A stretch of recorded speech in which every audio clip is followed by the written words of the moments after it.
కలుగునట్టు ఈ కూటాన్ని జరిగించండి, ఈ గృహానికి దీవెనకరంగా జరిగించండి. ఇంకా ప్రభావ ఆహ్వానించబడిన వారు త్వరగా ఈ స్థలానికి రావడానికి సహాయం చేయండి. మీ సన్నిధి ఉంచండి. మిమ్మల్ని హెచ్చించుకుంటూ మమ్మల్ని మేము తగ్గించుకుంటూ ఈ కూటాన్ని మీ దయగల హస్తాలకి అప్పగించుకుంటూ మాట్లాడాలను తోడుకుంటున్నాం. యేసు నామములో వేడుకొనుచున్నాను తండ్రి, ఆమేన్. ఘనత మహిమా నీకేసయ్యా, ప్రాణాత్మ దేహముతో కీర్తించెదను, స్తోత్ర గీతం నే పాడనా, నిన్ను గణపరచి నే పొగడనా. శ్రమలలో విడువక నా చేయి పట్టి కడవరకు నడిపించి దరి చేర్చినావే. శ్రమలలో విడువక నా చేయి పట్టి కడవరకు నడిపించి దరి చేర్చినావే. నేనేల మౌనినైందును, నిన్నేల గణపరచకయందును, నేనేల మౌనినైందును, నిన్నేల గణపరచకయందును, స్తోత్ర గీతం నే పాడనా, నిన్ను గణపరచి నే పొగడనా.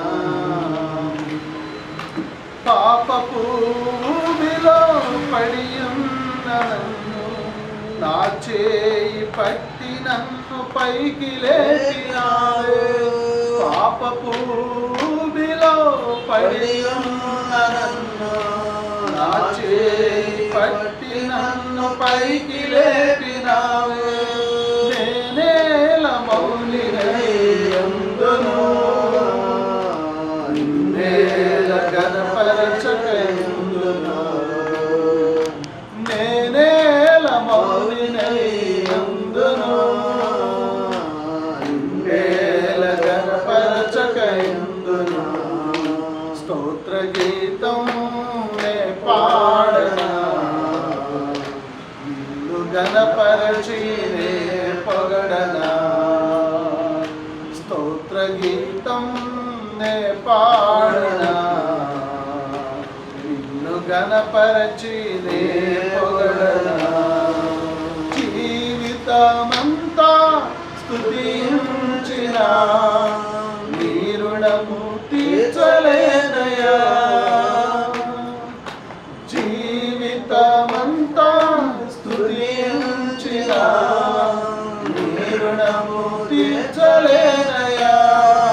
స్తోత్ర ఘనత మహిమా నీకే యేసయ్యా, ప్రాణాత్మ దేహముతో కీర్తించెదను, స్తోత్ర ఘనత మహిమా నీకే యేసయ్యా, ప్రాణాత్మ దేహముతో కీర్తించెదను.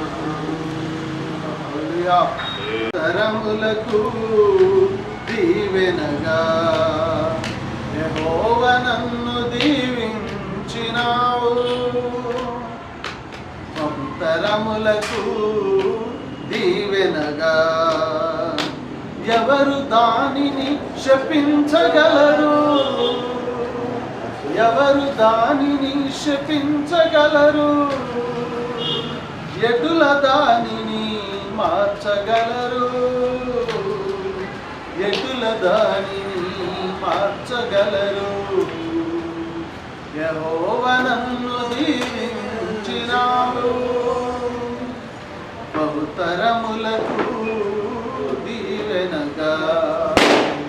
యాకోబు దోషము మరుగు చేసిరా, మహనీయుడ నీవేనయ్యా.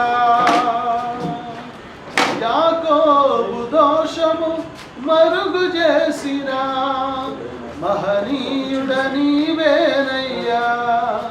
ఇశ్రాయేలుగా మార్చిన మహిమగల దేవుడవయ్యా. ఇశ్రాయేలుగా మార్చిన మహిమగల దేవుడవయ్యా యెహోవా నన్ను దీవించినావు బహుతరములకు దీవెనగా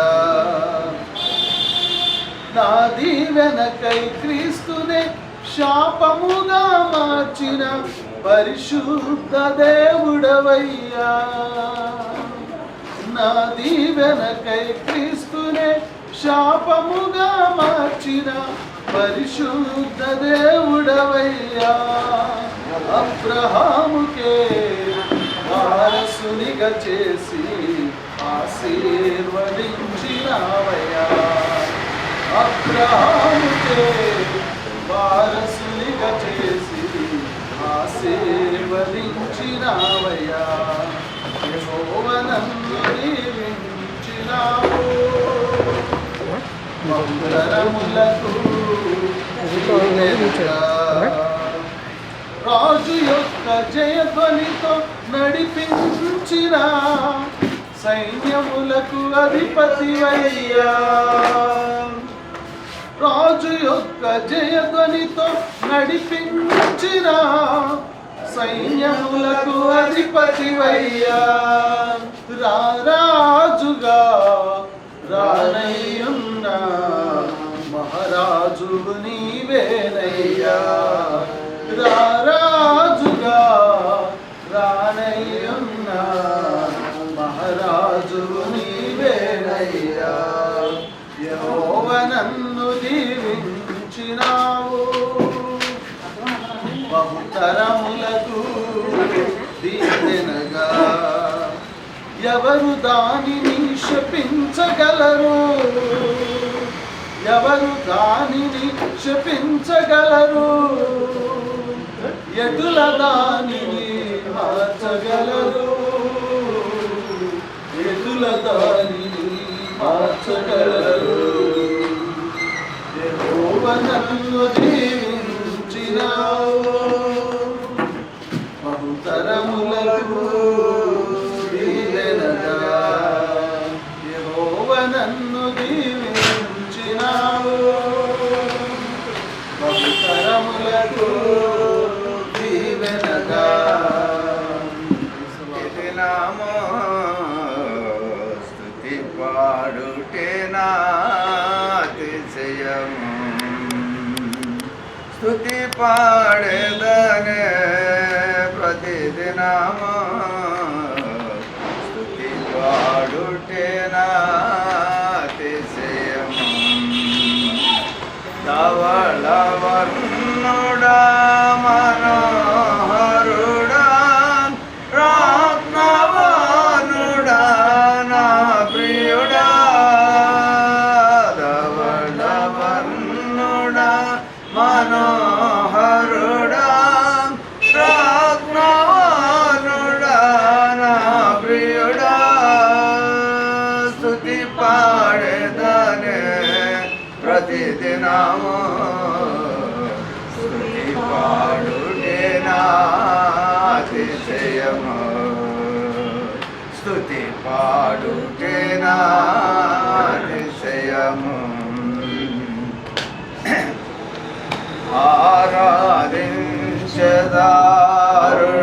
ఆరాధించదారుణోదయమున అమరుడని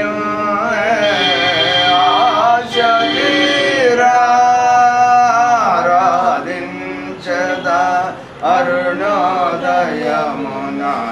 అమరుడని ఆశ తీరా ఆశ్రిత జన పాలక అందుకోనా స్తుతి మాలిక ఆశ్రిత జన పాలక అందుకోనా స్తుతి మాలిక ధవళవర్ణుడా మనోహరుడా రత్నవానుడా నా ప్రియుడా స్తుతి పాడేదనే ప్రతిదినము స్తుతి పాడుటే నా అతిశయం. ఉరి లేని నన్ను ఉరి నుండి లాగి దరి చేసినావే పరిశుద్ధుడా. గురి లేని నన్ను ఉరి నుండి లాగి దరి చేసినావే పరిశుద్ధుడా. ఏమని పాడేద దేవా, ఏమని పొగడేద ప్రభువా,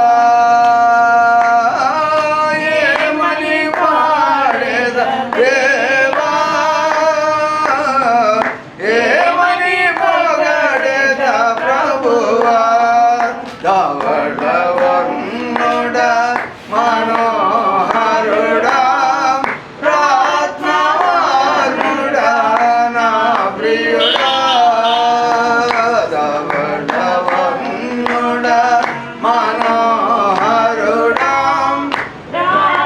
ప్రాత్మవానుడా నా ప్రియుడా. స్తుతి పాడేదానే ప్రతిదినము స్తుతి పాడుటే నా అతిశయము.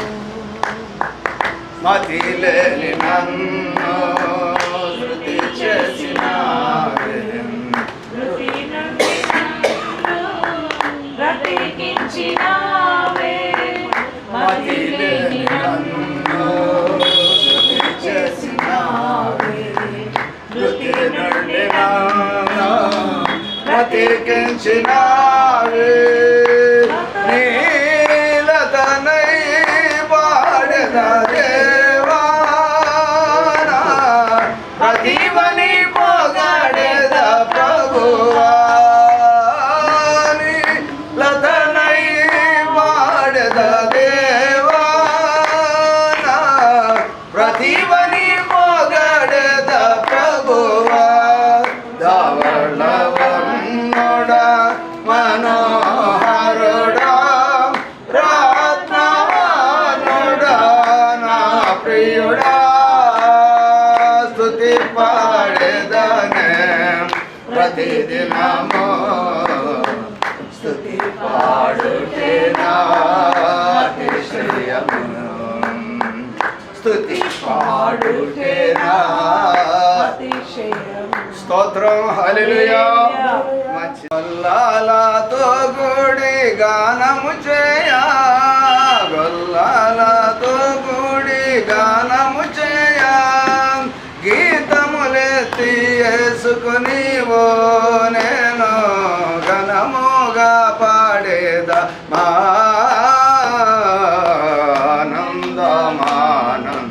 ఆనందమానందమాయేగా.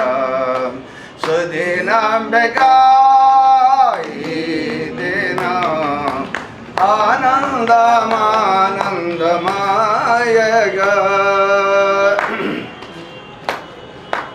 జ్ఞానులతో కూడి గానము చేయ, జ్ఞానులతో కూడి గానము చేయ, పూరి పాకలు చేరి నీవు నేను సూచినదే చాటింతో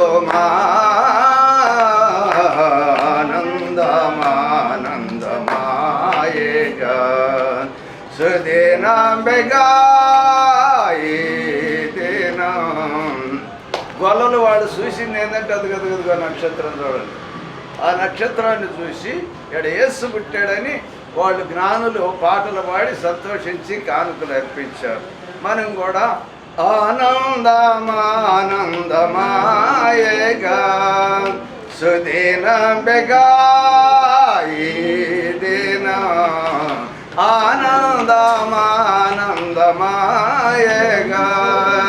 జ్ఞానులతో కూడి గానము చేయ, జ్ఞానులతో కూడి గానము చేయ, పూరి పాకలు చేరి నీవు నేను సూచినదే చాటింతో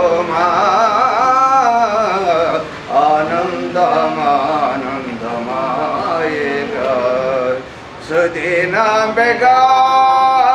ఈ దినం ఆనందమానందమాయేగా. స్తోత్రం, హల్లెలూయా. మంచిది. దేవుడు ఆత్మ కనుక ఆయన ఆరాధించేవారు ఆత్మతోనూ సత్యముతోనూ ఆరాధించాలి. ఎందుకని ఆత్మతో ఆరాధించాలి, శరీరంతో ఆరాధించకూడదంటే దేవుడు ఆత్మ కనుక దేవుడిని శరీరంతో తాకలేము, గాలిని చేతితో తాకలేం కదా. అట్లాగే మన చేతితో దేవుడి చేతిని పట్టుకోలేము, మన మనసుతో కూడా తాకలేము. అందుకని దేవుడు మనలో ఆత్మ పెట్టాడు, ఈ ఆత్మ తిరిగి జన్మింపజేశాడు. కాబట్టి ఈ ఆత్మతోనే దేవుడిని తాకగలం. హల్లెలూయా. కాబట్టి ఆయన ఆత్మతోను ఆయన సత్యంతో ఆరాధించడం అందరూ కళ్ళు మూసుకొని ప్రభుత్వం చూపించాలి. హల్లెలూయా. గాంధీ గారిని తన భార్యను ప్రేమించిన కుమారుడు మైకేల్ మొట్టమొదటి పుట్టినరోజు సందర్భంగా దేవుడిచ్చిన మంచి కూడిక, ఇది ఒక ఆశీర్వాదకరమైన దీవెనకరమైనటువంటి సమయం. సేవకుడు ప్రేమించి రక్షించుకొని ఆయన సేవకు పిలుచుకొని మన ఏర్పాట్లోకి తీసుకున్నందుకు ప్రభువుని మహిమపరుస్తున్నాం. హల్లెలూయా. స్తోత్రం, హల్లెలూయా. స్తోత్రం, స్తోత్రం, స్తోత్రం, స్తోత్రం, స్తోత్రం. Praise the lord. హల్లెలూయా. అందరూ నోరు తెరిచి ప్రభువుని స్తుతిస్తున్నాం. హల్లెలూయా. హల్లెలూయా, హల్లెలూయా, హల్లెలూయా, హల్లెలూయా, హల్లెలూయా. స్తోత్రం, స్తోత్రం, స్తోత్రం, స్తోత్రం. హల్లెలూయా, హల్లెలూయా. Thank you Jesus. Thank you Jesus. Thank you lord. Thank you father. Thank you daddy. స్తోత్రం, స్తోత్రం. హల్లెలూయా, హల్లెలూయా, హల్లెలూయా, హల్లెలూయా, హల్లెలూయా, హల్లెలూయా. సర్వశక్తిమంతుడానికి స్తోత్రం, సర్వాధికారికి స్తోత్రం, సర్వోన్నతుడానికి స్తోత్రం, సృష్టికర్తానికి స్తోత్రం, మహిమగల దేవానికి స్తోత్రం. నిన్ను మహిమపరుస్తున్నాం, నిన్ను ఏం చేస్తున్నావు, నిన్నే గణపరుస్తున్నాం, నిన్ను ఆరాధిస్తున్నాం. ప్రభానికి స్తోత్రం. యెహోవా ఈరే ప్రభువా, యెహోవా షమ్మా, యెహోవా ఈరే మా సంగతులను చూసుకునే దేవుడు ఆయన. యెహోవా షమ్మా మాకు దేవుడుగా ఉన్న దేవుడు. యెహోవా షాలోమ్ మా సమాధానానికి స్తోత్రం. మనం గణపరుస్తున్నాం, హెచ్చిస్తున్నాం, ఆరాధిస్తున్నాం. హల్లెలూయా. అత్యంత ప్రేమ స్వరూపివి నీవే, ఆరాధింతును నిన్నే.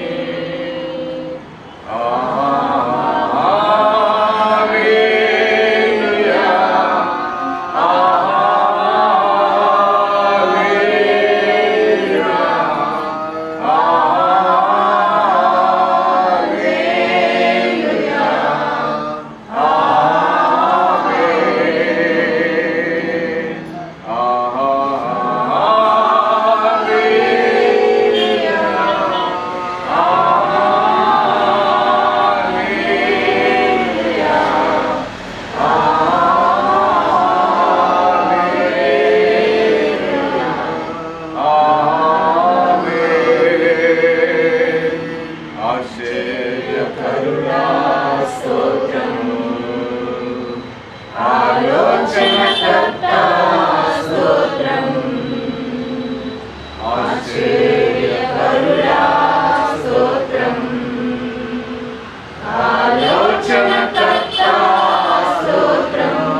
మీరు మమ్మల్ని బలపరుస్తున్నారు, మీకు స్తోత్రాలు. ఆశీర్వదిస్తున్నారు, మీకు స్తోత్రాలు. ఆశ్చర్యకరుడా, మీకు స్తోత్రాలు. ఆలోచనకర్త, మీకు స్తోత్రాలు. బలవంతుడు దేవా, నీకు స్తోత్రాలు. నిత్యుడకు తండ్రి, నీకు స్తోత్రాలు. ఓ రామా షీకో రోదో యేసయ్యా, మీకు వందనాలు, స్తోత్రాలు చెల్లిస్తున్నాం. ఈ నామం పైకెత్తబడును గాక, ఈ నామం హెచ్చించబడును గాక, ఈ నామం గణపరచబడును గాక. గరుడా యేసయ్యా, మీకు స్తోత్రాలు చెల్లిస్తున్నాం. ఈ నామానికి మహిమ తెచ్చుకోండి. సమస్త ఘనత, మహిమ, ప్రభావాలు మీరు ఆలోచించుకోండి. మా రక్షకుడు ప్రభు యేసయ్య పరిశుద్ధ నామములో మా స్తుతి ఆరాధన మీకే సమర్పిస్తున్నాము తండ్రి. ఆమేన్. హల్లెలూయా. హల్లెలూయా. బహుమానమే. మరొక లేఖన వాటము ఎఫెసీ పత్రిక 6వ అధ్యాయము 4వ వచనాన్ని చదువు. తండ్రులారా, మీ పిల్లలకు కోపము రేపక ప్రభు యొక్క శిక్షలోను బోధలోను వారిని పెంచుడి. దేవుడు తన వాక్యమును మన కొరకు దీవించును గాక. దేవుని స్తోత్రములు. ఈ పుట్టినరోజు కూటానికి నన్ను ఆహ్వానించినటువంటి దేవుని సేవకులు గాంధీ గారికి, మరి రోజు మేరీ ప్రభునామంలో వందనములో దేవుడు వారిని ప్రేమించినటువంటి కుమారుడు మైకేల్ మొదటి బర్త్డే సందర్భంగా ఏర్పాటు చేసినటువంటి కూటంలో మరి వారు ఆహ్వానించిన మేరకు ఈ స్థలంలో ఉండటానికి ప్రభు చూపించారు. వారికి వివాహం జరిగించడానికి ప్రభు సహాయం చేశారు. దేవుడు వారికి ఇచ్చినటువంటి కుమారుడు బర్త్డే జరిగించడానికి కూడా వారి ఈ కుటుంబంలో దేవుడి అవకాశం ఇచ్చారు. దాన్ని బట్టి నేను దేవుని స్తుతిస్తున్నాను. కొన్ని మాటలు దేవుని వాక్యం నుంచి మీతో పంచిన తప్పని దేవుని సేవకులు జరుగుతున్నాను. ఈ కార్యక్రమంలో మనం 2 లేఖనాలను చదువుకున్నాం, 2 వాక్యాలను చదువుకున్నాం. ఈ 2 వాక్యాలు 2 ముఖ్యమైన విషయాల గురించి మాట్లాడుతున్నాయి. 127 కీర్తన ఏం మాట్లాడుతున్నది? 3వ వచనం, దేవుడు మనకిచ్చిన బిడ్డల విషయమే మనం దేవుని స్తుతించాలని మాట్లాడుతున్నాం. దేవుడు మనకిచ్చిన బిడ్డల విషయమే దేవుని స్తుతించాలి. ఎందుకంటే దేవుడు వారిని మనకిచ్చాడు. వివాహం అయింది కదా, పిల్లలు పుట్టారు అనుకుంటే వివాహమైన చాలా సంవత్సరాల వరకు బిడ్డలు లేని వాళ్ళు ఎంతోమంది ఉన్నారు. అసలు జీవితంలో వివాహం అయిపోయిన తదుపరి కూడా జీవితాంతం పిల్లలు లేకుండా జీవితాన్ని ముగించుకున్న వారు కూడా చాలా మంది. కనుక బిడ్డలు పుట్టడానికి వివాహం మాత్రమే కాదు, దేవుని దయ. పాత నిబంధనలో 2 వ్యక్తులు వారి పిల్లల గురించి మాట్లాడారు. వారిలో ఒక వ్యక్తి యాకోబు, అన్నయ్య అయినటువంటి ఏశావు అంటారు. వీరు ఎవరు అని అడిగినప్పుడు 33వ అధ్యాయంలో ఆదికాండంలో వీరు దేవుడు నాకు దయచేసిన పిల్లలు అంటారు. ఏశావుతో మాట్లాడుతూ నా పిల్లలు అని చెప్పలేదు, వీరు దేవుడు నాకు దయచేసిన పిల్లలు. దేవుడిచ్చిన పిల్లలండి, దేవుడిచ్చిన భర్త అండి, దేవుడిచ్చిన భార్య అండి, దేవుడిచ్చిన ఇల్లండి, దేవుడిచ్చిన ఆరోగ్యం అండి, దేవుని దయ. ఇలా చెప్పటం ద్వారా దేవునికి మహిమ వస్తాం. అలా చెప్పకుండా బైబిల్లో పాత నిబంధనలో ఒక రాజు ఉన్నాడు. నా బలము, నా శక్తి దాన్ని కనపరచడానికి ఈ నగరం నా శక్తి కాదా అనుకున్నాడు. దాని ఫలితం ఏమిటంటే రాజ్యాన్ని పోగొట్టుకున్నాడు. కనుక దేవుడిచ్చినటువంటి వాటిని మన పదజాలం ఎలా ఉండాలి, మాట్లాడే విధానం ఎలా ఉండాలంటే దేవుని హెచ్చించేదిగా ఉండాలి. అసలు నీ ఉనికికే ఆధారము దేవుడు. నువ్వు కదులుతున్నావంటే ఆధారము దేవుడు, నువ్వు బ్రతుకున్నావంటే ఆధారము దేవుడు. ఇవి జీవితం యొక్క వాస్తవాలు. జీవితం యొక్క వాస్తవాలు గ్రహించకుండా జీవించడం చాలా ప్రమాదం, చాలా నష్టం. వారి ఉనికికి ఆధారం ఏమిటి, వారు కలిగి ఉన్నారు, దేని వల్ల కలిగి ఉన్నారు, వారు ఎలా జీవించారు. మరొక వ్యక్తి బైబిల్లో ఉన్నారు, ఆయన యోసేపు. యాకోబు అంటారు, వీరెవరు అని యోసేపు పిల్లలను అడిగినప్పుడు వీరు నా కుమారులే అని ఊరుకోలేదు. దేవుడు ఈ దేశమందు వారిని దయచేశాడు, దేవుడిచ్చాడు. దేవుడిచ్చిన ఆరోగ్యం. డబ్బుంటే బ్రతకటం, డబ్బు లేకుండా చనిపోతున్నారా? లక్షల రూపాయలు, కోట్ల రూపాయలు ఉండే చనిపోతున్నారు. దేవుడిచ్చిన ఆరోగ్యం, దేవుడిచ్చిన ఆవిషి, దేవుడిచ్చిన బిడ్డలు, ఈ ఉనికికి ఆధారం దేవుడు. ఒకసారి పెద్దగా దేవుని స్తుతి చెల్లిద్దాం. హల్లెలూయా, హల్లెలూయా. మనం మాట్లాడే విధానము దేవుని గణపరిచేదిగా. నేను ఇదివరకు యాకోబు పత్రికలో ఒక మాట చదువుతూ, ఇది మారు మనసు లేని వాళ్ళు అని మాట్లాడే, ఇది మారు మనసు లేని వాళ్ళు అనుకున్న మాట ఏమో అనుకున్నాను. కానీ ఈ మధ్య దేవుడు నాకు బోధించింది ఏంటంటే, దేవుని పిల్లలే అలా మాట్లాడుతున్నాడు.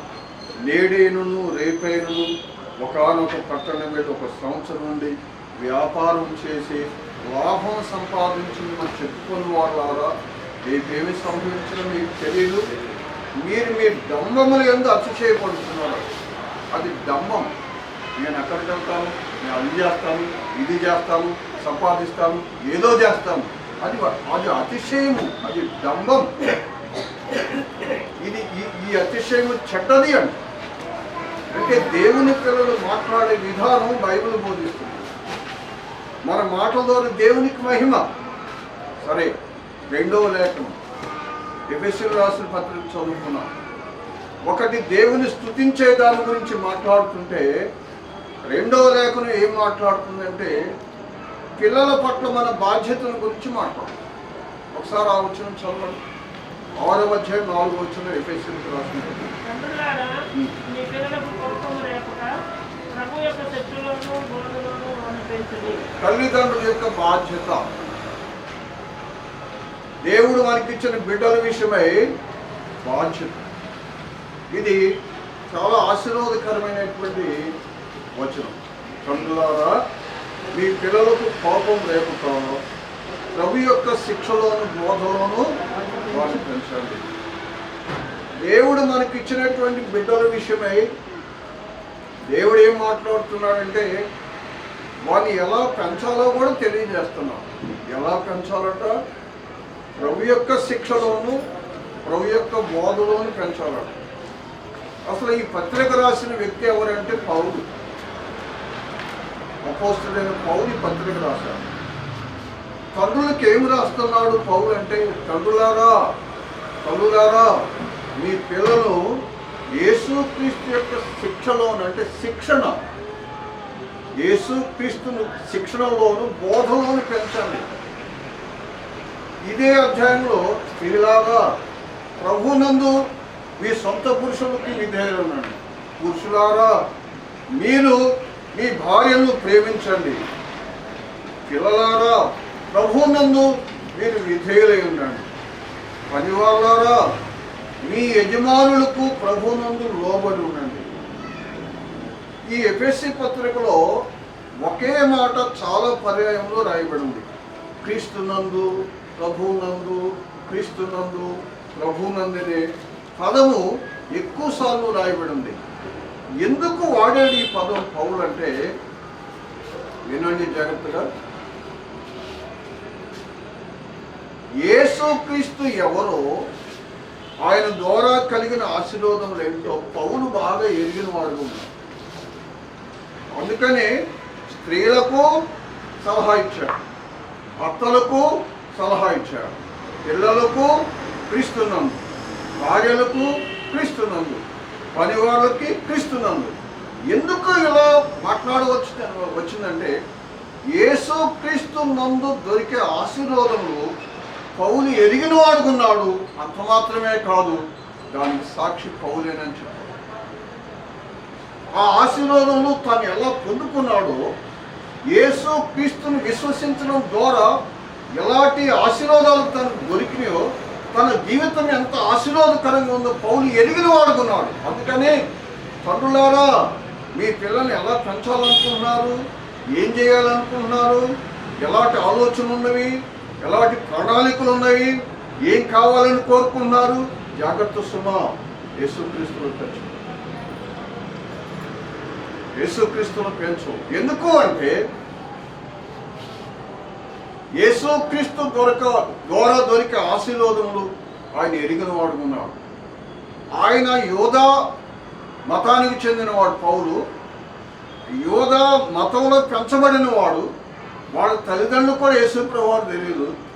యేసు ప్రభువారిని కొరకు పౌలను పెంచలేదు.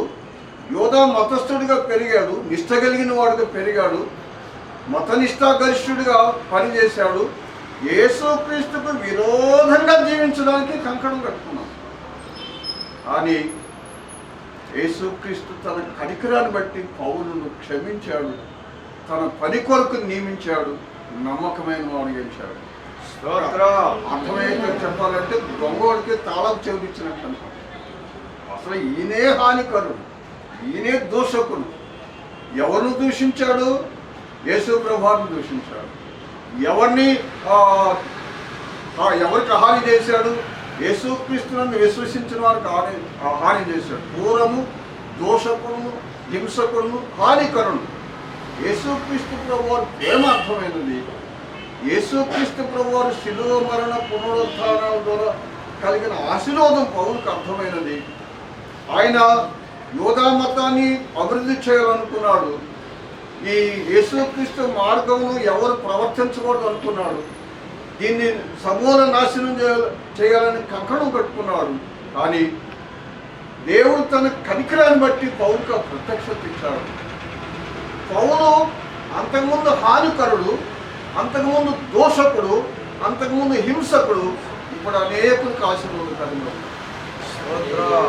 ఈ జీవితం ఎలా దొరికింది ఆయనకి? తన మతం ద్వారా దొరకలేదు, యేసు ద్వారా దొరికింది. ఈ ప్రేమగల జీవితం, ఈ ప్రయోజనమైన జీవితం, ఇతరులను ప్రేమించే జీవితం, సమాజం కొరకు ప్రయాసపడే జీవితం, ఆత్మ రక్షణ కొరకు భారం కలిగిన జీవితం ఎలా దొరికింది? ఒక విధంగా చెప్పాలంటే పౌలు తన కొరకు తాను జీవించలేదు, యేసు కొరకు జీవించాడు, ప్రజల కొరకు జీవించాడు. ఇంత నిస్వార్థమైన జీవితం ఎలా జీవించగలిగాడు పౌలు? స్వార్థం లేని జీవితం ఎలా జీవించగలిగాడు? తాను పనిచేస్తూ సేవ చేశాడు. డబ్బును ఆశించి సేవలోకి రావటం కాదు, పనిచేస్తూ సేవ చేశాడు. పానార్పణగా పోయిపెట్టాడు, హతసాక్షి అయ్యాడు. ఇంత ఆశీర్వాదకరమైన జీవితం ఎలా జీవించగలిగాడు పౌలు అంటే యేసుక్రీస్తు ఆయనకు దొరికాడు. యేసుక్రీస్తు నందు ఆ జీవితం ఇవ్వబడింది. విమోచించబడిన జీవితం, పరిశుద్ధమైన జీవితం, రక్షించబడిన జీవితం, నూతనమైన జీవితం, ఇతరుల గురించి ఆలోచన చేసే జీవితం, ఇతరులను ప్రేమించే జీవితం, ఇతరుల ఆత్మ రక్షణ కొరకు ప్రయాసపడే జీవితం, సమాజ నశించిపోయే ఆత్మను ప్రభు కొరకు సంపాదించే జీవితం, తనకున్నటువంటి జ్ఞానము, తనకున్న ఆరోగ్యము, తనకున్న ధనము, తనకున్న ఆ విలువైన జీవితం దేవుని మహిమపరచడానికి, ఇతరులను ప్రభువులోకి నడిపించడానికి అంకితం చేసుకున్నాడు. ఇంత శ్రేష్టమైన జీవితం ఎలా జీవించగలిగాడంటే యేసుక్రీస్తు దొరకటమే. అందుకని యేసుక్రీస్తు నందు ఆశీర్వాదాల గురించి పత్రికలు రాస్తాడు. మొదటి అధ్యాయం చూడండి, మొదటి అధ్యాయం 3వ వచనం. ఎఫెసీ పత్రిక మొదటి అధ్యాయం 3వ వచనం. మన ప్రభు అయిన యేసుక్రీస్తు యొక్క తండ్రి దేవుడు స్తుతింపబడును గాక. ఆయన క్రీస్తునందు పరలోక విషయములలో ఆత్మ సంబంధమైన ప్రతి ఆశీర్వాదము నాకు అనుగ్రహించను. దేవుడు ఆత్మ సంబంధమైన ప్రతి ఆశీర్వాదం యేసు క్రీస్తు నందు అనుగ్రహించాడు. యేసు క్రీస్తు ద్వారా తప్ప పరలోక సంబంధమైన ఆశీర్వాదములు ఎవరి ద్వారా దొరకమని పౌలు బాగుగా ఎరుగున్నాడు.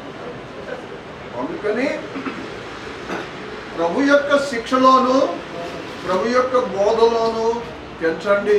ఎందుకంటే యేసు క్రీస్తు నామముననే ఆత్మ సంబంధమైన ఆశీర్వాదములు దొరుకుతాయి. ఆత్మ సంబంధమైన ఆశీర్వాదములు ఎంతో విలువైనవి, అవి శాశ్వతమైనవి.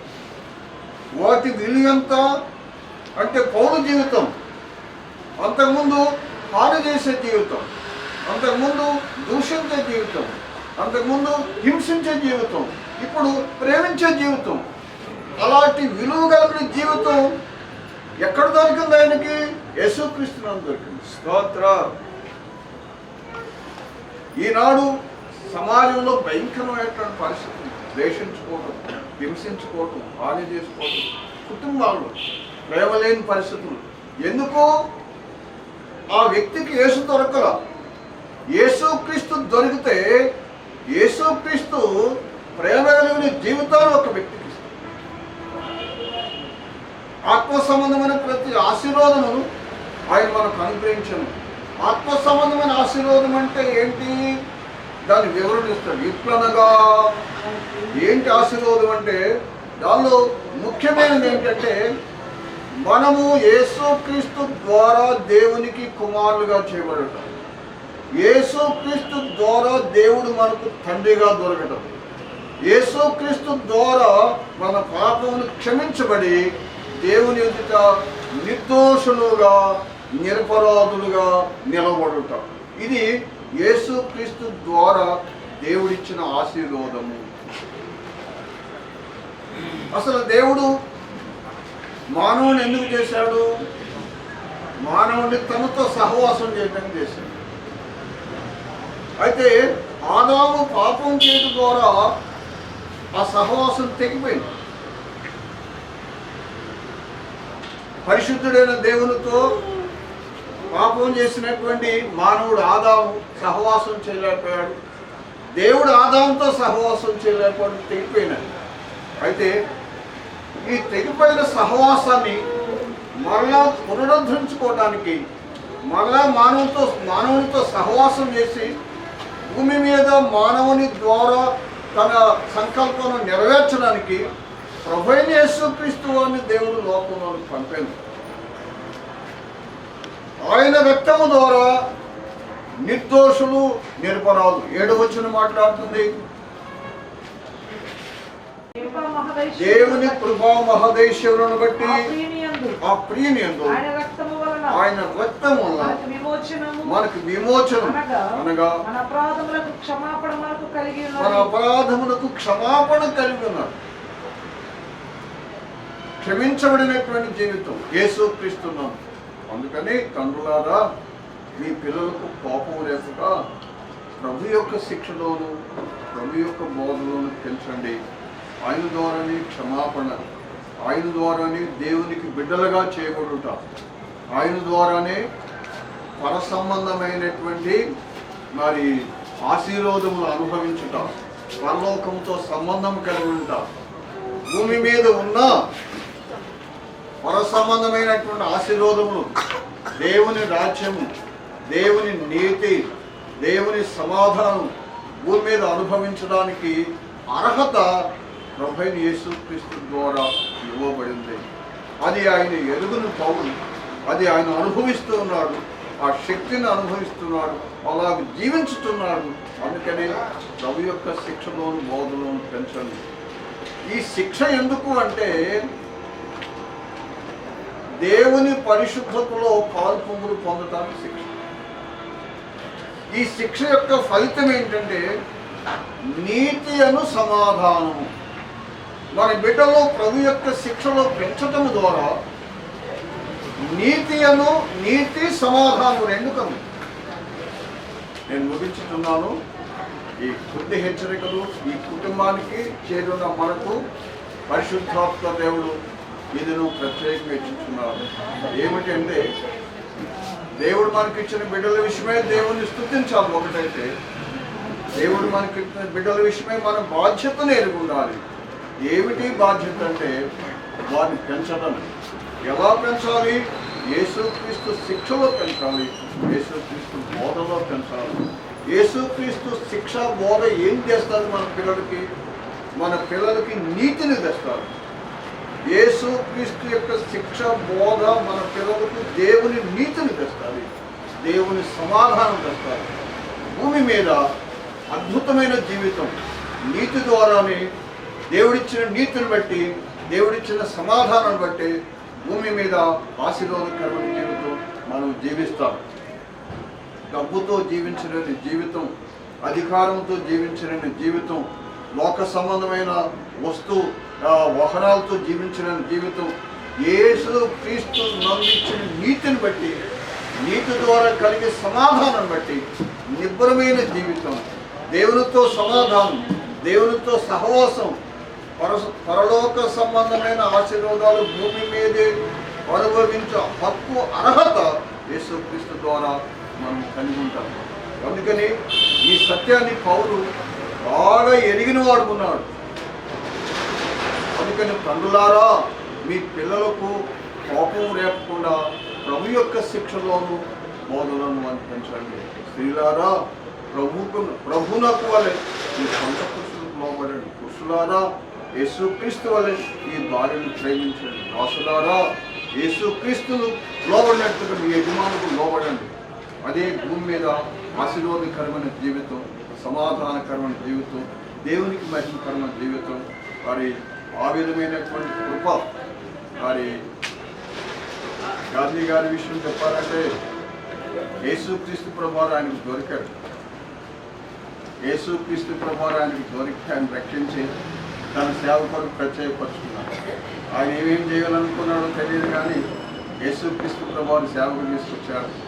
మరి రోజ్మేరీ కూడా ఆమె ఏం చేయాలనుకున్నో తెలియదు, కానీ దేవుడు వారిని కూడా రక్షించి ఇప్పుడు సేవ కొరకు దేవుడు ప్రత్యేకపరుస్తున్నాడు. ఇది యేసు క్రీస్తును కలిగి ఉన్నందువల్ల వచ్చిన ఆశీర్వాదం. అక్కడికి పోవటం ప్రారంభించాను మామయ్య, ఇక్కడ స్టార్ట్ చేశాను, ఇక్కడ ఇంతమంది వస్తున్నారు, నేను ఈ దినం రాలేనయ్యా అంటే మీరు ఖచ్చితంగా రావాలని పట్టుబట్టారు. ఓపిక చేసుకొని రావటానికి ప్రభు సహాయం చేశారు. యేసు క్రీస్తు వారి గాంధీ గారు, నాన్నగారు యాకోబు గారు, తేజం గారు, వారి తల్లి గారు సుజ్ఞానంగా, ఆమెకు యేసుక్రీస్తు దొరికాడు. ఆమె వారి కుమారులకు మనోసంతానం కొరకు ప్రార్థన చేసింది. ఆ దీవెన, ఆ ప్రార్థన బట్టి మనోసంతానం దేవుని సేవలో ఉన్నారు. యేసుక్రీస్తు మనకు దొరకటం, మన బిడ్డలకు దొరకటం ఎంతో ఆశీర్వాదకరం. అది ప్రేమ కలిగిన జీవితం, సమాధానం కలిగిన జీవితం, దేవుని మహిమపరిచే జీవితం, ఇతరులకు సహాయం చేసే జీవితం, ఇతరుల క్షేమం కొరకు. ఒక మాట చెప్పాలంటే, ఇతరులు ఆత్మలు నిత్య నరకానికి వెళ్ళకుండా నిత్యత్వంలో వెళ్ళటానికి ప్రయాసపడే జీవితం. ఈ ప్రయాస తాత్కాలికమైన కాదు. ఆత్మల రక్షణ కొరకు ప్రార్థించడం తాత్కాలికమైన కాదు, అది నిత్యత్వంలో ఆ ఫలితాలు మనం చూస్తాం. ఇది యేసుక్రీస్తు ద్వారా కలిగినటువంటి మార్పు. అంటే కృపను ఈ కుటుంబానికి దేవుడు మనకు అనుగ్రహించి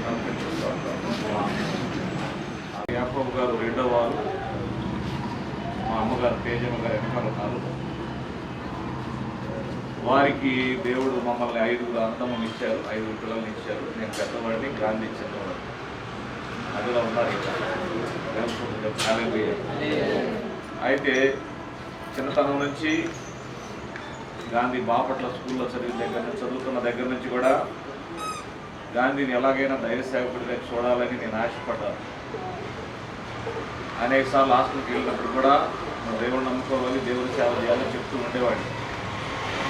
సరేనని ఆయన చెప్పేవాడు. సరిగ్గా 10th అయిపోయిన వెంటనే నేను ఇంటర్మీడియట్లో చేర్చగలను, ఇంటర్మీడియట్లో చేర్చి ఇంజనీరింగ్ చేసేవాడిని. కానీ దేవుని ఆత్మ నన్ను గాంధీని బైబిల్ కాలేజీకి పంపించమని నన్ను బలవంతంగా ప్రేరేపించారు. దేవుని ప్రేరేపణకు నేను లోబడి ఆయన్ని బైబిల్ కాలేజీలో విజయవాడకి పంపించడం జరిగింది. ఎటు మిస్లీడ్ కాలేదు, పక్కకి వెళ్ళాలి. నేరుగా 3 సంవత్సరాలు పీటీహెచ్ కోర్స్ కంప్లీట్ చేసుకొని, మరి తన దేవుని కృపను బట్టి, దేవుడు తనకి ఇచ్చిన ప్రత్యక్షతను బట్టి రోజ్మేరీతో వివాహం చేసుకుని ఈ హైదరాబాద్ పట్టణంలో స్థిరపడటం అనేది దేవుని ప్రణాళిక.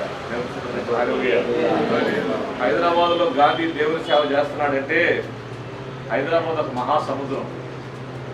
ఇక్కడ ఒక మామూలుగా అధికారికంగా 50 లక్షల మంది తెచ్చుకుంటుగా అనధికారికంగా ఇంకో 20 లక్షలు ఉంటారు కదా, 75 లక్షల మంది జనాలు. పెద్ద పట్టణం ఇది, 1 కోటి మంది ప్రజల్ని మొరాయించగలిగిన పెద్ద పట్టణం ఈ మెగా సిటీ హైదరాబాద్ పట్టణంలో. ఎంత పని చేసినా ఇంకా పని ఉంది. ఆమె చెప్పండి హల్లెలూయా. టిఎల్ ఆస్బాద్ గారు చెప్పాడు, నేను హైదరాబాద్ ఆయన గుంటూరు వచ్చాడు ఒకసారి. టిఎల్ ఆస్బాద్ గారు గొప్ప దైవజనుడు. ఆయన మీటింగ్ నేను హాజరైతే మీరు ఎక్కడ సేవ చేస్తున్నారని అడిగాడు. ఇక పల్లెటూరులో సేవ చేస్తున్నారంటే చేపల పాలు దొరుకుతాయా అన్నాడు. అంటే చేపలు ఏంటంటే అన్న, అవునయ్యా ఎవరైనా జాలరి విలువైన చేపలు పెట్టే జాలరి చేపలు దొరికే కాడ వరేస్తాడా చేపలు లేని కాడ వరేస్తాడా అన్నాడు. చేపలు దొరికే కాడే వరేస్తాడు అయ్యా అన్నాడు. మరి మీరేది పల్లెటూరులో 1000 మంది 2000 మంది ఉన్న దగ్గర వేస్తారేంటి? ప్రజలు ఎక్కడ ఉన్నారు అక్కడ మీరు వలవి జనసమర్థంగా పట్టణాలకు వెళ్ళండి. కిక్కిరిసిపోయిన పట్టణాల్లో ప్రజలు 100,000 లక్షలాదిగా ఉన్నారు. వలలు విసరండి, వలలు పిగులునంతగా ఆత్మలు పట్టండి అని చెప్పాడు. ఆ మాట నా హృదయం ఎప్పుడు జ్ఞాపకం ఉంటుంది. దానిని బట్టి గాంధీ ఈ అద్భుతమైన పట్టణంలో జనసమర్థం కలిగిన పట్టణంలో జనసామర్థ్యం కలిగిన పట్టణంలో వల తీసుకొని విసురుతున్నాడు. 100,000 లక్షల ఆత్మలు ప్రభు గాంధీకి దయచేయండి కాదు. ఈ చిన్న పరిచర్య నువ్వు మొదట కొద్దిగా ఉండు కానీ మొదట నీ ప్రారంభం కొద్దిగా ఉండినా తుదకు మహాభివృద్ధి చెందుతావు. ఈ చిన్న హాల్ చాలదు, పెద్ద పెద్ద హాల్కి వెళ్ళిపోతాం మనం, గొప్ప గొప్ప కట్టడాలకు వెళ్ళిపోతాం. గొప్ప సేవ జరిగించడానికి దేవుడు కూరుకున్నాడని, గాంధీని దేవుడు ప్రేరేపించి వాడుకుంటున్నాడని మా యొక్క అన్నయ్యగా ఆత్మీయ తండ్రిగా నేను నమ్ముతూ తెలియచేస్తున్నాను. దేవుడు మీకు ఈ సందర్భంగా దేవుని సేవకులు చెప్పిన మాటలు అలాగే గుర్తుపెట్టుకొని ఉండండి. మైకేల్ జన్మించాడు. మైకేల్ యొక్క జన్మ మనకి ఏమి నేర్పిస్తుంది అనే విషయాన్ని కొన్ని మాటలు మనం నేర్చుకుందాం. యోహాను సువార్త 3వ అధ్యాయము 3వ వచనంలో అక్కడ ఒక అద్భుతమైన మాటలను అందరూ లేఖనాలు తెరిచి చూడండి. మీ దగ్గర బైబిల్స్ ఉన్నాయి, మీ దగ్గర మొబైల్ బైబిల్స్ కూడా ఉన్నాయి. మొబైల్ బైబిల్ మొబైల్లో బైబిల్ ఉంది కదా, బైబిల్స్ ఓపెన్ చేయండి. మామూలుగా పేపర్ బైబిల్ అంటే పేపర్ బైబిల్ కూడా ఓపెన్ చేయండి. యోహాను సువార్త 3వ అధ్యాయం 3వ వచనం ఒకరు చదవాలని ప్రేమతో కోరుతున్నాను. అందుకు యేసు అతనితో ఒకడు కొత్తగా జన్మించితేనే గాని అతడు దేవుని రాజ్యమును చూడలేడని నీతో నిశ్చయముగా చెప్పుచున్నాను. అంటే కొత్తగా జన్మించమని యేసు ప్రభు చెప్తున్నాడంటే మైకేల్ మళ్ళీ జన్మించాలంటారా? దాని అర్థం అదే కదా. ఒకడు కొత్తగా జన్మించితే గాని వాడు దేవుని రాజ్యమును చూడలేడంటే కొత్తగా జన్మించడం అంటే ఇంతకు ముందు జన్మించిన జన్మ కాక కొత్తగా జన్మించాలి అని అంటున్నాడు అనమాట. యేసు ప్రభు వారే ఒక మత బోధకుడైన నికోదేముతో చెప్తున్నమాట. ఎస్, ప్రతి మనిషి కొత్తగా జన్మించాలి. హల్లెలూయా. ఇంతకు ముందు జన్మించిన జన్మ చాలదు, మరొకసారి జన్మించాలి, మళ్ళీ పుట్టాలి. ఆమె చెప్పండి హల్లెలూయా. చిన్నతనంలో దేవదాసు మళ్ళీ పుట్టాడనే సినిమా వచ్చింది. దేవదాసు మళ్ళీ ఎందుకు పుట్టాడు నాకు తెలియదు కానీ, అంటే దేవదాసు మళ్ళీ పుట్టాడనే పేరుతో సినిమా తీసుకొని వాళ్ళు పుట్టు చేస్తున్నారు. కానీ అది ఆ పుట్టక సరైనది కాదు. దేవుడు చెప్పే పుట్టుక చాలా శ్రేష్టమైంది. కొత్త జన్మ, న్యూ బర్త్, తిరిగి జన్మించుట. చెప్పండి, తిరిగి జన్మించుట. చెప్పండి, తిరిగి జన్మించుట, కొత్తగా జన్మించుట. హల్లెలూయా. ఒకసారి మళ్ళీ రిపీట్ చేయండి. కొత్తగా జన్మించుట, తిరిగి జన్మించుట. తిరిగి జన్మించవలసిన అవసరం ఏంటి? What is the reason to Born again experience? తిరిగి జన్మించిన అనుభవం మనకు అవసరమని దేవుడు ఎందుకు మాట్లాడుతున్నాడు? దేవుని ఉద్దేశం ఏమిటి? కొన్ని మాటలు మీరు నేర్చుకుంటున్నారు. Praise the lord. హల్లెలూయా. ఈ మాటలు మీ ఆత్మీయ జీవితాలను వెలిగించును గాక. ఓకే, మీ గమనాన్ని కొద్దిసేపు వాక్యం మీద ఉంచండి. వచ్చిన వాళ్ళని సర్ది కూర్చోబెడతారు. కొద్ది నిమిషాలు దేవుని వాక్యం మీద మీ గమనం ఉంచితే మీరు దీవించబడతారని కోరుకుంటున్నాను. మైకేల్ ఒక ఆశీర్వాదకరమైన బిడ్డ. ఆయన పుట్టినరోజున మరి కొంతమంది తిరిగి పుట్టబోతున్నారు. చప్పట్లు.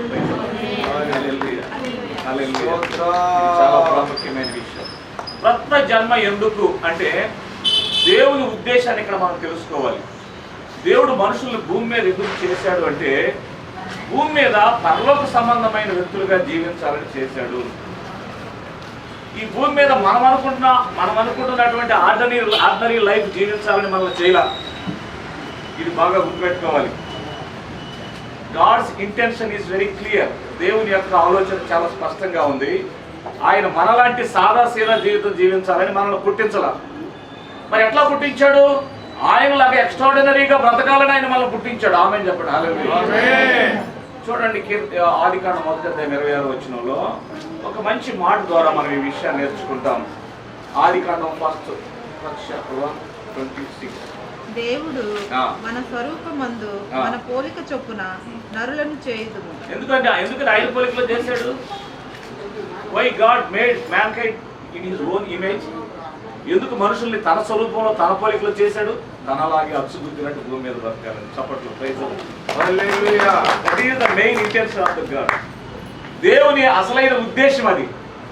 మనము దేవునిని పోలి దేవుడు ఎలా జీవించగలడో, how God functions in his place, ఆయన తన స్థలంలో ఎలా ఫంక్షన్ అవుతాడో అలాగే మనం కూడా దేవునిలాగే భూమి మీద ఫంక్షన్ అవ్వాలని ఆదాము చేశాడు. అయితే ఆదాము ఆ ఫంక్షన్ నుంచి పట్టుకెళ్ళిపోయాడు.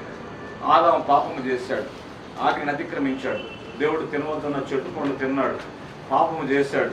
పాపము చేయటం వలన ఆదాము దైవ సంబంధమైన పరలోకపు ఆ జీవితాన్ని పోగొట్టుకొని దేవునితో కనెక్షన్ పోగొట్టుకొని అపరాధం చేత చచ్చిన వాడయ్యాడు.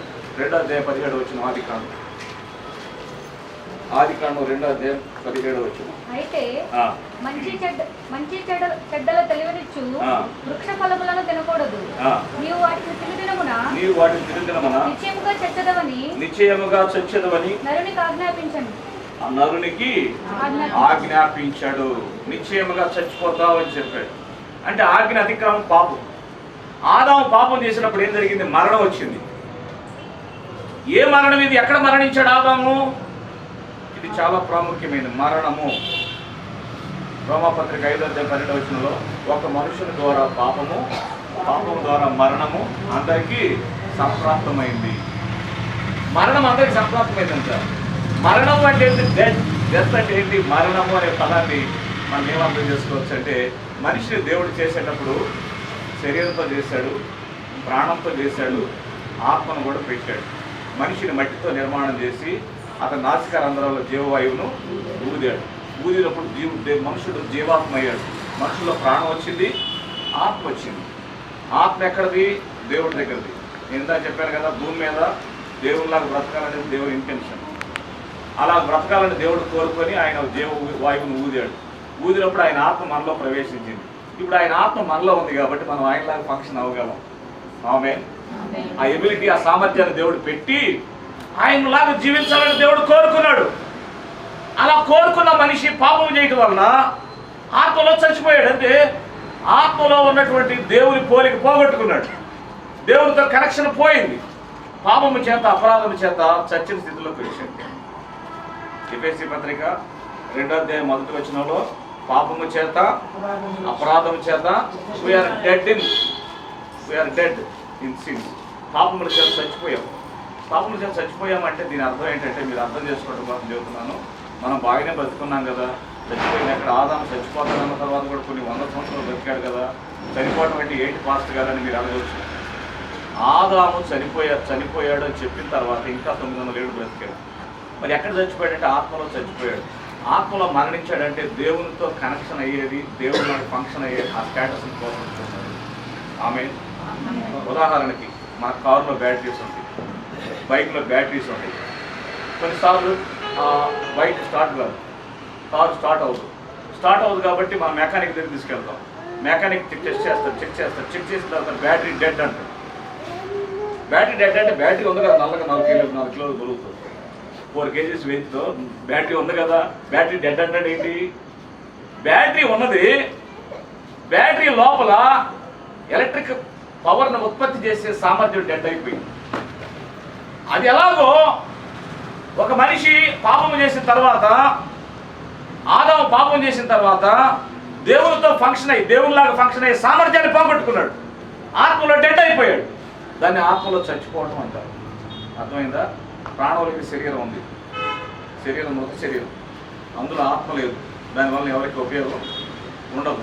అట్లాగే మనం బ్రతుకుంటున్నాం, కానీ బ్రతుకున్నప్పటికీ మన ఆత్మలో సత్యం. పుట్టే వాళ్ళందరూ చచ్చిపడుతున్నారు అంటున్నాను. ఎట్లా పడుతున్నారు చెప్పండి? చచ్చిపడుతున్నారంటే అర్థం ఏంటంటే, కొంతమంది బేబీలు కడుపులో చనిపోయిన తర్వాత తీస్తారు. అట్లా కాదు. బేబీ పుడుతున్నాడు, బేబీ ఆత్మ చచ్చిపోయింది, బేబీ ఆత్మ డెడ్ అయింది. ఆత్మలో అపరాధం చేత పాపం చేత చచ్చి జన్మిస్తున్నారు మనుషుల లోకంలో. అందుకని వాళ్ళు దేవునిలాగా బ్రతకలేకపోతున్నారు. వారి పాపాన్ని బట్టి అపరాధాన్ని బట్టి నిరాశ, కృంగుదల, పేదరికము, దరిద్రము, శాపములు, రోగములు ఇవన్నీ అటాక్ చేస్తున్నప్పుడు వాటిని అనుభవిస్తూ వాటి బాధతో పీడించబడుతున్నారు. అయితే దేవుడికి అది ఇష్టం లేదు. ఆమె చెప్తుంది, దేవుడికి అది ఇష్టం లేక మనిషి యొక్క పాపము నుండి విడిపించడానికి, మనిషి పాపము నుంచి మనిషిని రక్షించి అది పాపాన్ని రద్దు చేసి ఆ పాపాన్ని తొలగించి అతన్ని తిరిగి జన్మింపజేసి మళ్ళీ పుట్టించాలని, కొత్త వ్యక్తులుగా మార్చాలని దేవుడు యేసు ప్రభుని లోకానికి పంపించాడు. ఆమె యేసు ప్రభు ఈ లోకానికి వచ్చి ఏం చేశాడంటే, మన పాపాల కోసం చనిపోయాడు. మన పాపాలను తన మీద వేసుకున్నాడు, మన పాపాన్ని తాను తీసుకున్నాడు, మన పాపాలన్నిటికీ శిలువలో పరిహారం జరిగించాడు. దేవుని స్తోత్రం, హల్లెలూయా. యేసుక్రీస్తు తప్ప మనుషుల పాపాలకు పరిహారం చేసిన వాళ్ళు ఈ భూమి మీద ఎవరు లేరు. యేసుక్రీస్తు ప్రభు మాత్రమే మానవుల పాపాల నుంచి మానవులకి పరిహారం కలుగు చేశాడు. ఈ క్యాన్సర్ అవర్ ఎవ్రీథింగ్, మన ప్రతి పాపాన్ని రద్దు చేశాడు. ఆమె చెప్పండి, హల్లెలూయా. పాపాలు తీసివేసిన తర్వాత ఆయన మనల్ని తన జీవాన్ని మనలో పెట్టి తిరిగి జన్మింపజేశాడు. ఆమె హల్లెలూయా. ఎంతమంది దేవుని విశ్వసిస్తారో వాళ్ళందరూ తిరిగి బ్రతికారు. ఎఫెసీ పత్రిక 2వ అధ్యాయం 1వ వచనాన్ని చూద్దాం. ఎఫెసీ పత్రిక 2వ అధ్యాయం 1వ వచనం. మీ అపరాధముల చేతను, మీరు అపరాధముల చేతను, పాపముల చేతను మీరు చచ్చిన వారై ఉండగా ఆయన మిమ్మును క్రీస్తుతో కూడా ఏం చేశాడు? బ్రతికించాడు. స్తోత్రం చెప్పండి, హల్లెలూయా. ఎక్కడ బ్రతికాం? ఆత్మలో బ్రతికాం. చచ్చి పడుతున్న వాళ్ళందరూ యేసుక్రీస్తు నమ్ముకున్నప్పుడు రెండోసారి జన్మిస్తున్నారు. దీన్ని కొత్త జన్మ అన్నారు. ఈ కొత్త జన్మ చాలా విలువైంది. ఈ కొత్త జన్మ కలిగిన ప్రతి ఒక్కరూ తిరిగి దేవునిలాగా ఫంక్షన్ అయ్యే సామర్థ్యాన్ని కలిగి ఉన్నారు. 2 కొరింథీ 5:17. కాగా ఎవడైనా క్రీస్తునందున వాడు నూతన సృష్టి, హీ బికమ్ న్యూ క్రియేషన్, కొత్త సృష్టిగా మారిపోయాడు. కొత్త వ్యక్తి కాదు, కొత్త సృష్టి. యేసుప్రభు నమ్ముకుంటే ఏం జరిగిందండి? ఆయన నమ్ముకున్నప్పుడు ఏం మార్పు వచ్చిందండి? ఏమైనా ఆస్తులు అంతస్తులు మారినాయా? అవి కూడా మారుతాయి. దానికంటే ముందు ఒకటి మారింది, నీ యొక్క జీవితం మారింది. ఆమె చెప్పండి, నువ్వు కొత్త సృష్టిగా చేయబడ్డావు. నీ కొత్త సృష్టిగా చేయబడిన నీవు నూతనమైన వ్యక్తిగా ఈ భూమి మీద దేవునిలాగా ఫంక్షన్ అవ్వగలవు. ఆమె ఎలా అవుతావో నేను 2 మాటలు చెప్పిన తర్వాత నా వర్తమానాన్ని ముగిస్తాను. ఆ తర్వాత మైకేల్కి కేక్ కట్ చేద్దాం. ప్రైజ్ ది లార్డ్, హల్లెలూయా. ఎలాగూ ఈ భూమి మీద తిరిగి జన్మించిన వ్యక్తులు దేవునిలాగా ఫంక్షన్ అవ్వటం, దేవునిలాగా ఫంక్షన్ అవ్వడానికి, దేవునిలాగా జీవించడానికి, యేసు ప్రభులాగా ఈ భూమి మీద బ్రతకడానికి తిరిగి జన్మించినప్పుడు మనుషులో జరిగిన మార్పులు ఏంటి? ఇవి చాలా ప్రాముఖ్యమైనవి. వీటిని నేను 2 విషయాలు 3 విషయాలు చెప్తాను, మీరు బాగా అర్థం చేసుకోవాలని కోరుతున్నాను. మొదటి యోహాను రాసిన పత్రిక 5వ అధ్యాయం 12వ వచనం. యోహాను రాసిన మొదటి పత్రిక 5వ అధ్యాయం 12వ వచనం. దేవుని కుమారుని అంగీకరించువాడు జీవము గలవాడు. చెప్పండి, హల్లెలూయా. ఎవరైతే యేసుక్రీస్తుని అంగీకరించి తిరిగి జన్మిస్తాడో, రక్షణ పొందుకుంటారో, ఆ రక్షణ పొందుకున్న సమయంలో, ఆ తిరిగి జన్మించిన సమయంలో దేవుడు తన సొంత జీవాన్ని మనలో పెట్టాడు. జాగ్రత్తగా ఆలోచించండి. యేసు ప్రభువారు మన కోసం చనిపోయి ఆయన సమాధి చేయబడి 3వ రోజులు లేచాడు. ఆమె చెప్పండి, హల్లెలూయా. ఆయన 3వ రోజులు లేచిన తర్వాత మనం ఆయన నమ్మాం. ఆయన నమ్మిన మరుక్షణమే జరిగిన గొప్ప మార్పు ఏంటంటే, ఆయన వెరీ లైఫ్ ఆఫ్ క్రైస్ట్, ఆయన సొంత జీవాన్ని మన లోపల ఇన్స్టాల్ చేశాడు. ఆమె హల్లెలూయా. మన సెల్ ఫోన్లో యాప్లు ఇన్స్టాల్ చేసుకుంటాం కదా, అప్లికేషన్స్, డిఫరెంట్ యాప్స్ ఇన్స్టాల్ చేసుకుంటాం. అట్లాగే దేవుడు తన యొక్క జీవాన్ని మన లోపల ఇన్స్టాల్ చేశాడు. ఆమేన్, హల్లెలూయా. ఈ లోపల దేవుని జీవం హల్లెలూయా. 6:47 వచ్చిన యోహాను సువార్తలో చాలా స్పష్టంగా మాట రాయబడింది. చదవండి ఒకసారి. విశ్వసించు వాడే నిత్య జీవము గలవాడు. నువ్వు నమ్మావు యేసు ప్రభుని. ఎంతమంది యేసు ప్రభు దేవుడని నమ్ముతున్నారు? రక్షకుడని నమ్ముతున్నారు. నా పాపాల కోసం సిలువలో మరణించాడని నమ్ముతున్నారు. 3వ రోజు లేచాడని నమ్ముతున్నారు. నమ్మిన ప్రతి ఒక్కరికి నేను ఇచ్చే సందేశం ఏంటంటే, మీ లోపల ఆల్రెడీ దేవుని జీవం వచ్చి చేరింది. హల్లెలూయా. దేవుని జీవం అంటే ఆదాములోనే ఏమన్నా జీవవాయువు ఫూ అని ఊదాడు. మనలోకి ఏమన్నా యేసు ప్రభు సొంత జీవాన్ని మనలో పెట్టాడు. We are having the very life of Christ. క్రైస్తవులు అంటే క్రీస్తు జీవాన్ని కలిగిన వాడు. చెప్పండి, క్రైస్తవులు అంటే ఏంటి?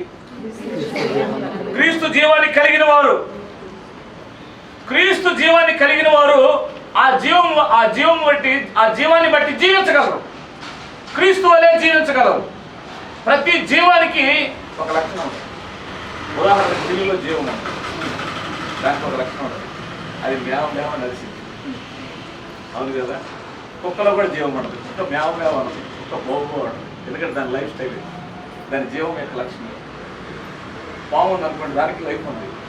దాని జీవం యొక్క లక్షణం ఏంటంటే కనపడితే కాటి పాలు పోసినప్పుడు కూడా కాటేస్తుంది. దాని లైఫ్ స్టైల్, దాని జీవం యొక్క లక్షణం. కానీ యేసుప్రభు వారి జీవం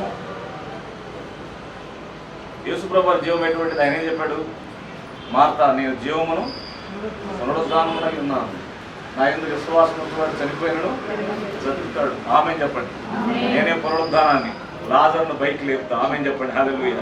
యేసు ప్రభు జీవం ఎంత శక్తివంతమైందంటే, చనిపోయిన లాజరును సమాధిలో నుంచి బయటికి లేపి తీసుకొచ్చింది. ఆమేన్. ఏం చేశాడు? దానికి లాజరు బయటికి రా అన్నాడు. అంతే. అంటే దేవుని జీవంలో గొప్ప శక్తి ఉంది. The life of Christ is a force. అది గొప్ప శక్తి, అధికారం కలిగింది. ఆ జీవాన్ని మనం రిలీజ్ చేసినప్పుడు ఆ జీవం వెళ్ళి దాన్ని పనిచేస్తుంది. యేసు ప్రభు వారి జీవం రిలీజ్ అయినప్పుడు ఆ జీవం వెళ్ళింది. ఆ జీవం లాజర్ని, చనిపోయిన లాజర్ని బయటికి తీసుకొచ్చింది. ఆమేన్. తీసుకొచ్చిందా లేదా? అట్లాంటి జీవమే నీ లోపల ఉంది. ఆమేన్ చెప్పండి. చెప్పండి, నాలో క్రీస్తు జీవం ఉంది. I'm not ordinary. చెప్పండి గట్టిగా, I'm not ordinary, I'm extraordinary. నేను అసాధారణమైన వ్యక్తిని. నా లోపల క్రీస్తు జీవం ఉన్నది. నేను క్రీస్తులాగా జీవించగలను. హల్లెలూయా. యేసు క్రీస్తులాగా you can live like Jesus. యేసు ఎలా జీవించాడో అలాగే జీవించడానికి నీలో సామర్థ్యం ఉన్నది. నీలో ఉన్న జీవము చాలా శక్తివంతమైంది. పాత నిబంధనలో ఎలీషా అనే ఒక వ్యక్తి ఉన్నాడు. ఆయన గొప్ప ప్రవక్త. ఆయన చనిపోతే సమాధి చేశారు. రోగం వచ్చి చనిపోయాడు, అయిపోయాడు. ఆయన చాప్టర్ క్లోజ్ అయింది. ఆ సమాధిలో పెట్టిన తర్వాత శరీరం అంతా కూడా మట్టి అయిపోయింది. మట్టి కదా, వెనుకలో మట్టి అయిపోతుంది. ఎముకలు ఉన్నాయి కొద్దిగా. ఆ ఎముకలు ఉన్నాయి ఆ యొక్క టూమ్లో, ఆ సమాధిలో. అయితే సిరియా దేశానికి, ఇజ్రాయెల్ దేశానికి యుద్ధం జరుగుతుంటే, యుద్ధం జరిగేటప్పుడు సైనికులు చనిపోతున్నారు. సైనికులు చనిపోతే చనిపోయిన సైనికులు పాతి పెట్టడానికి ఒక టీం పనిచేస్తుంది మిలిటరీలో. ఆ మిలిటరీ వాళ్ళు ఏం చేస్తారంటే, చర్చ గబగబా తీసుకుని వెళ్ళి గొయ్యి ఎక్కడో పాతి పెడతారు. అయితే ఒక రోజున వీళ్ళు తవ్వి పాతి పెడుతున్నారు. ఆ పాతి పెట్టే ఆ స్థలంలో వాళ్ళకి తెలియకుండా ఎలీషా సమాధి తవ్వి అక్కడ పెట్టేశారు. అయితే ఎలీషా ఎముకొచ్చి ఈ చనిపోయిన సైనికుడికి అట్లా టచ్ చేయడం వెంటనే చనిపోయిన సైనికులు లేచి కూర్చుంది. ఆమె యేసుక్రీస్తు జీవం యొక్క శక్తి, అటువంటి పవర్ఫుల్ జీవము నీ లోపల ఉంది. హల్లెలూయా. యేసుక్రీస్తు నమ్మినప్పుడు ఈ మార్పు జరుగుతుంది. ఈ జీవాన్ని నువ్వు రిలీజ్ చేయాలి. చాలా మంది క్రైస్తవులకి ఎందుకు జీవితం జీవించలేరు, ఎందుకు రోగాలు జయించలేరు? యేసు ప్రభు వారు జీవించినట్టు జీవిస్తారంటే, యేసు ప్రభు వారు తను బతుకున్న దినాలలో ఆయనకి ఎప్పుడైనా తుమ్ములు కానీ దగ్గులు కానీ వచ్చినాయా? ఒక యేసు ప్రభు వారి ప్రస్తుతం ఉన్నాడు అనుకోండి మన మధ్య, కరోనాకు భయపడతాడా? స్తోత్రం చెప్పండి. హల్లెలూయా. హల్లెలూయా. ఆయన దగ్గర ఆల్రెడీ కావాల్సినంత ఏముంది? ఏంటి ఇప్పుడు కనిపెట్టేది? ఏంటి మనం కనిపెడతారు? ఏంటది? వ్యాక్సినేషన్ పవర్ ఆల్రెడీ ఉందన్నమాట. యాంటీబాడీస్ ఫుల్గా ఉన్నాయి. ఆయన కరోనా ఏం చేయలేదు. ఆమె చెప్పండి. క్యాన్సర్ ఏమీ చేయలేదు. ఏ రోగం ఆయన మీద ఏలుబడి చేయలేదు. ఆయన మీద ఎలా ఏలుబడి చేయదో, ఆయన మీద ఏలుబడి చేయకపోగా ఆయన రిలీజ్ చేసిన జీవము రోగులను స్వస్థపరుస్తుంది. ఆమె చెప్పండి. ఒక రోగి 12 సంవత్సరాలు రక్తస్రావంతో బాధపడుతున్న రోగి, ఆమె ఎంతో తిప్పలబడి ఎన్నో కష్టాలు పడి ఆస్తంతో పోగొట్టుకొని యేసు ప్రభువారి గురించి విని, యేసు ప్రభువారి వస్త్రపు చెంగు మాత్రం ముట్టుకుంటే బాగుపడతానని వెనకాలుగా వచ్చి వేసే వస్త్రం ముట్టుకుంటే ఆయనలో నుంచి ఏం వెళ్ళింది? ఆ ప్రభావం వెళ్ళింది. ఆ ప్రభావంలోనే జీవం ఉంది.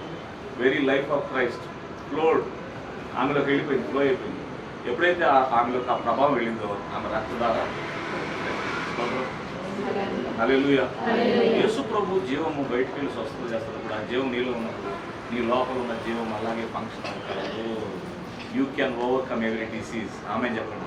ప్రతి రోగాన్ని నువ్వు జయించగలవు, ప్రతి ఆర్థిక పరిస్థితిని నువ్వు జయించగలవు, ప్రతి విధమైన లోక సంబంధమైన నీవు ఎదుర్కొంటున్న ప్రతి ఒత్తిడిని నువ్వు జయించగలవు. అయితే నీవు ఎక్కడెక్కడ ఒత్తిడిని అనుభవిస్తున్నావు అక్కడ దేవుని జీవాన్ని రిలీజ్ చేయాలి. ఆమె we should release the life of Christ. క్రీస్తు జీవాన్ని విడుదల చేయాలి. క్రీస్తు జీవం ఎక్కడ విడుదల అవుతుందో అక్కడ అద్భుతాలు జరుగుతాయి, అక్కడ దేవుని కార్యం జరిగి తీరుతుంది. ఇది 100% వాస్తవం. ఇది మీ లోపల ఉంది. మీరు జయ జీవితం జీవించడానికి ప్రారంభించండి. ఎలాగూ క్రీస్తు జీవాన్ని విడుదల చేయాలి అంటే క్రైస్తవుడు వెలుపల నుంచి లోపల జీవించడు, లోపల నుంచి వెలుపలకు జీవిస్తాడు. తన లోపల ఉన్న జీవాన్ని బయటికి పంపిస్తాడు. ఆమె చెప్పండి. లోపల ఉన్నది బయటికి ఎట్లా వస్తుంది? నా ఎందుకు విశ్వాసం నుంచి మన కడుపులో నుంచి జీవజీవ నదులు ప్రవేశిస్తాయి. ఇప్పుడు లోపల నుంచి వాటర్ బయటికి రావాలి. ఎట్టు వస్తాయి? నోట్లో నుంచి బయట. లోపల నుంచి టేపులు వస్తాయి, గాలి వస్తాయి, నోట్ల నుంచి బయట. నోరు ఎలాగో లోపల ఉన్నదాన్ని బయటకు తీసుకొస్తుందో మాటలు నోట్ల నుంచి బయట. దేవుని జీవం కూడా నోటి మాటలు పోలేదు. మీలో ఎవడైనా సరే కొండను చూసి ఆ కొండ నీకు అభ్యంతరంగా ఉంటే, ఒక కొండ నీవు ఎత్తబడి సముద్రంలో పడవేయబడదు గాకని మనసులో సందేహించకుండా చెప్తే కొండ వెళ్ళి సముద్రంలో చెప్తే చెప్పుట వలన when we are speaking out, we are releasing the spirit of God. We are releasing the life of Christ. ఆమె చెప్పండి. మనం నోటితో మాట్లాడినప్పుడు దేవుని శక్తి రిలీజ్ అవుతుంది. నీ యొక్క పరిస్థితులకు విరోధంగా మాట్లాడాలి. చాలా మంది చేసే పొరపాటు ఏంటంటే పరిస్థితులు వ్యతిరేకంగా మనకు వచ్చినప్పుడు వ్యతిరేకమైన పరిస్థితులు మాట్లాడతారు. ఈ మధ్య నాకు కరోనా వచ్చింది. కరోనా అంటే రీసెంట్ కాదు, 4 ఏళ్ళు అయిపోయింది. అందరికి కరోనా వచ్చిందని వెంటనే అసలు షాక్ అయిపోతుంది. కరోనా ఎట్లా వచ్చాడో ఫాస్ట్ కదా, 4 months అయిపోయింది. అయితే కరోనా వచ్చినప్పుడు నేను చాలా చాలా తీవ్రమైన వ్యాధితో చాలా తీవ్రంగా బాధపడ్డాను, సిక్ అయ్యాను. అంతకుముందు డెంగీ ఫీవర్ వచ్చి డెంగీ ఫీవర్లో కరోనా అని తేలింది. డెంగీ ఫీవర్ వస్తే బాడీలో ప్లేట్లెట్స్ అని డౌన్ అయిపోయింది. నేను ఇలా నిలబడలేను, అసలు పడిపోయాను. అసలు నడవడం కష్టం, ఒక మనిషి పట్టుకుంటే నడిచాను. చాలా తీవ్రమైన పరిస్థితి. సిక్ అయిపోయిన తర్వాత హాస్పిటల్ తీసుకెళ్ళి జాయిన్ చేశాను. హాస్పిటల్ తీసుకెళ్ళి జాయిన్ చేస్తే నాకు ఎంత ఇబ్బంది అంటే, ఎంత బాధపడుతున్నానంటే అంత బాధపడతాను. కనీసం ఆక్సిజన్ మాస్క్ తీసి యూరిన్కి వెళ్ళి రావాలి, టాయిలెట్కి వెళ్ళి రావాలంటే చాలా భయం, కష్టం ఉండేది. చాలా బాధపడేవాడు, చచ్చిపోతానేమో అనిపించేది. అంటే అంత శ్వాస విషయం అంత అంత అంత ప్రాబ్లం ఉంటుంది.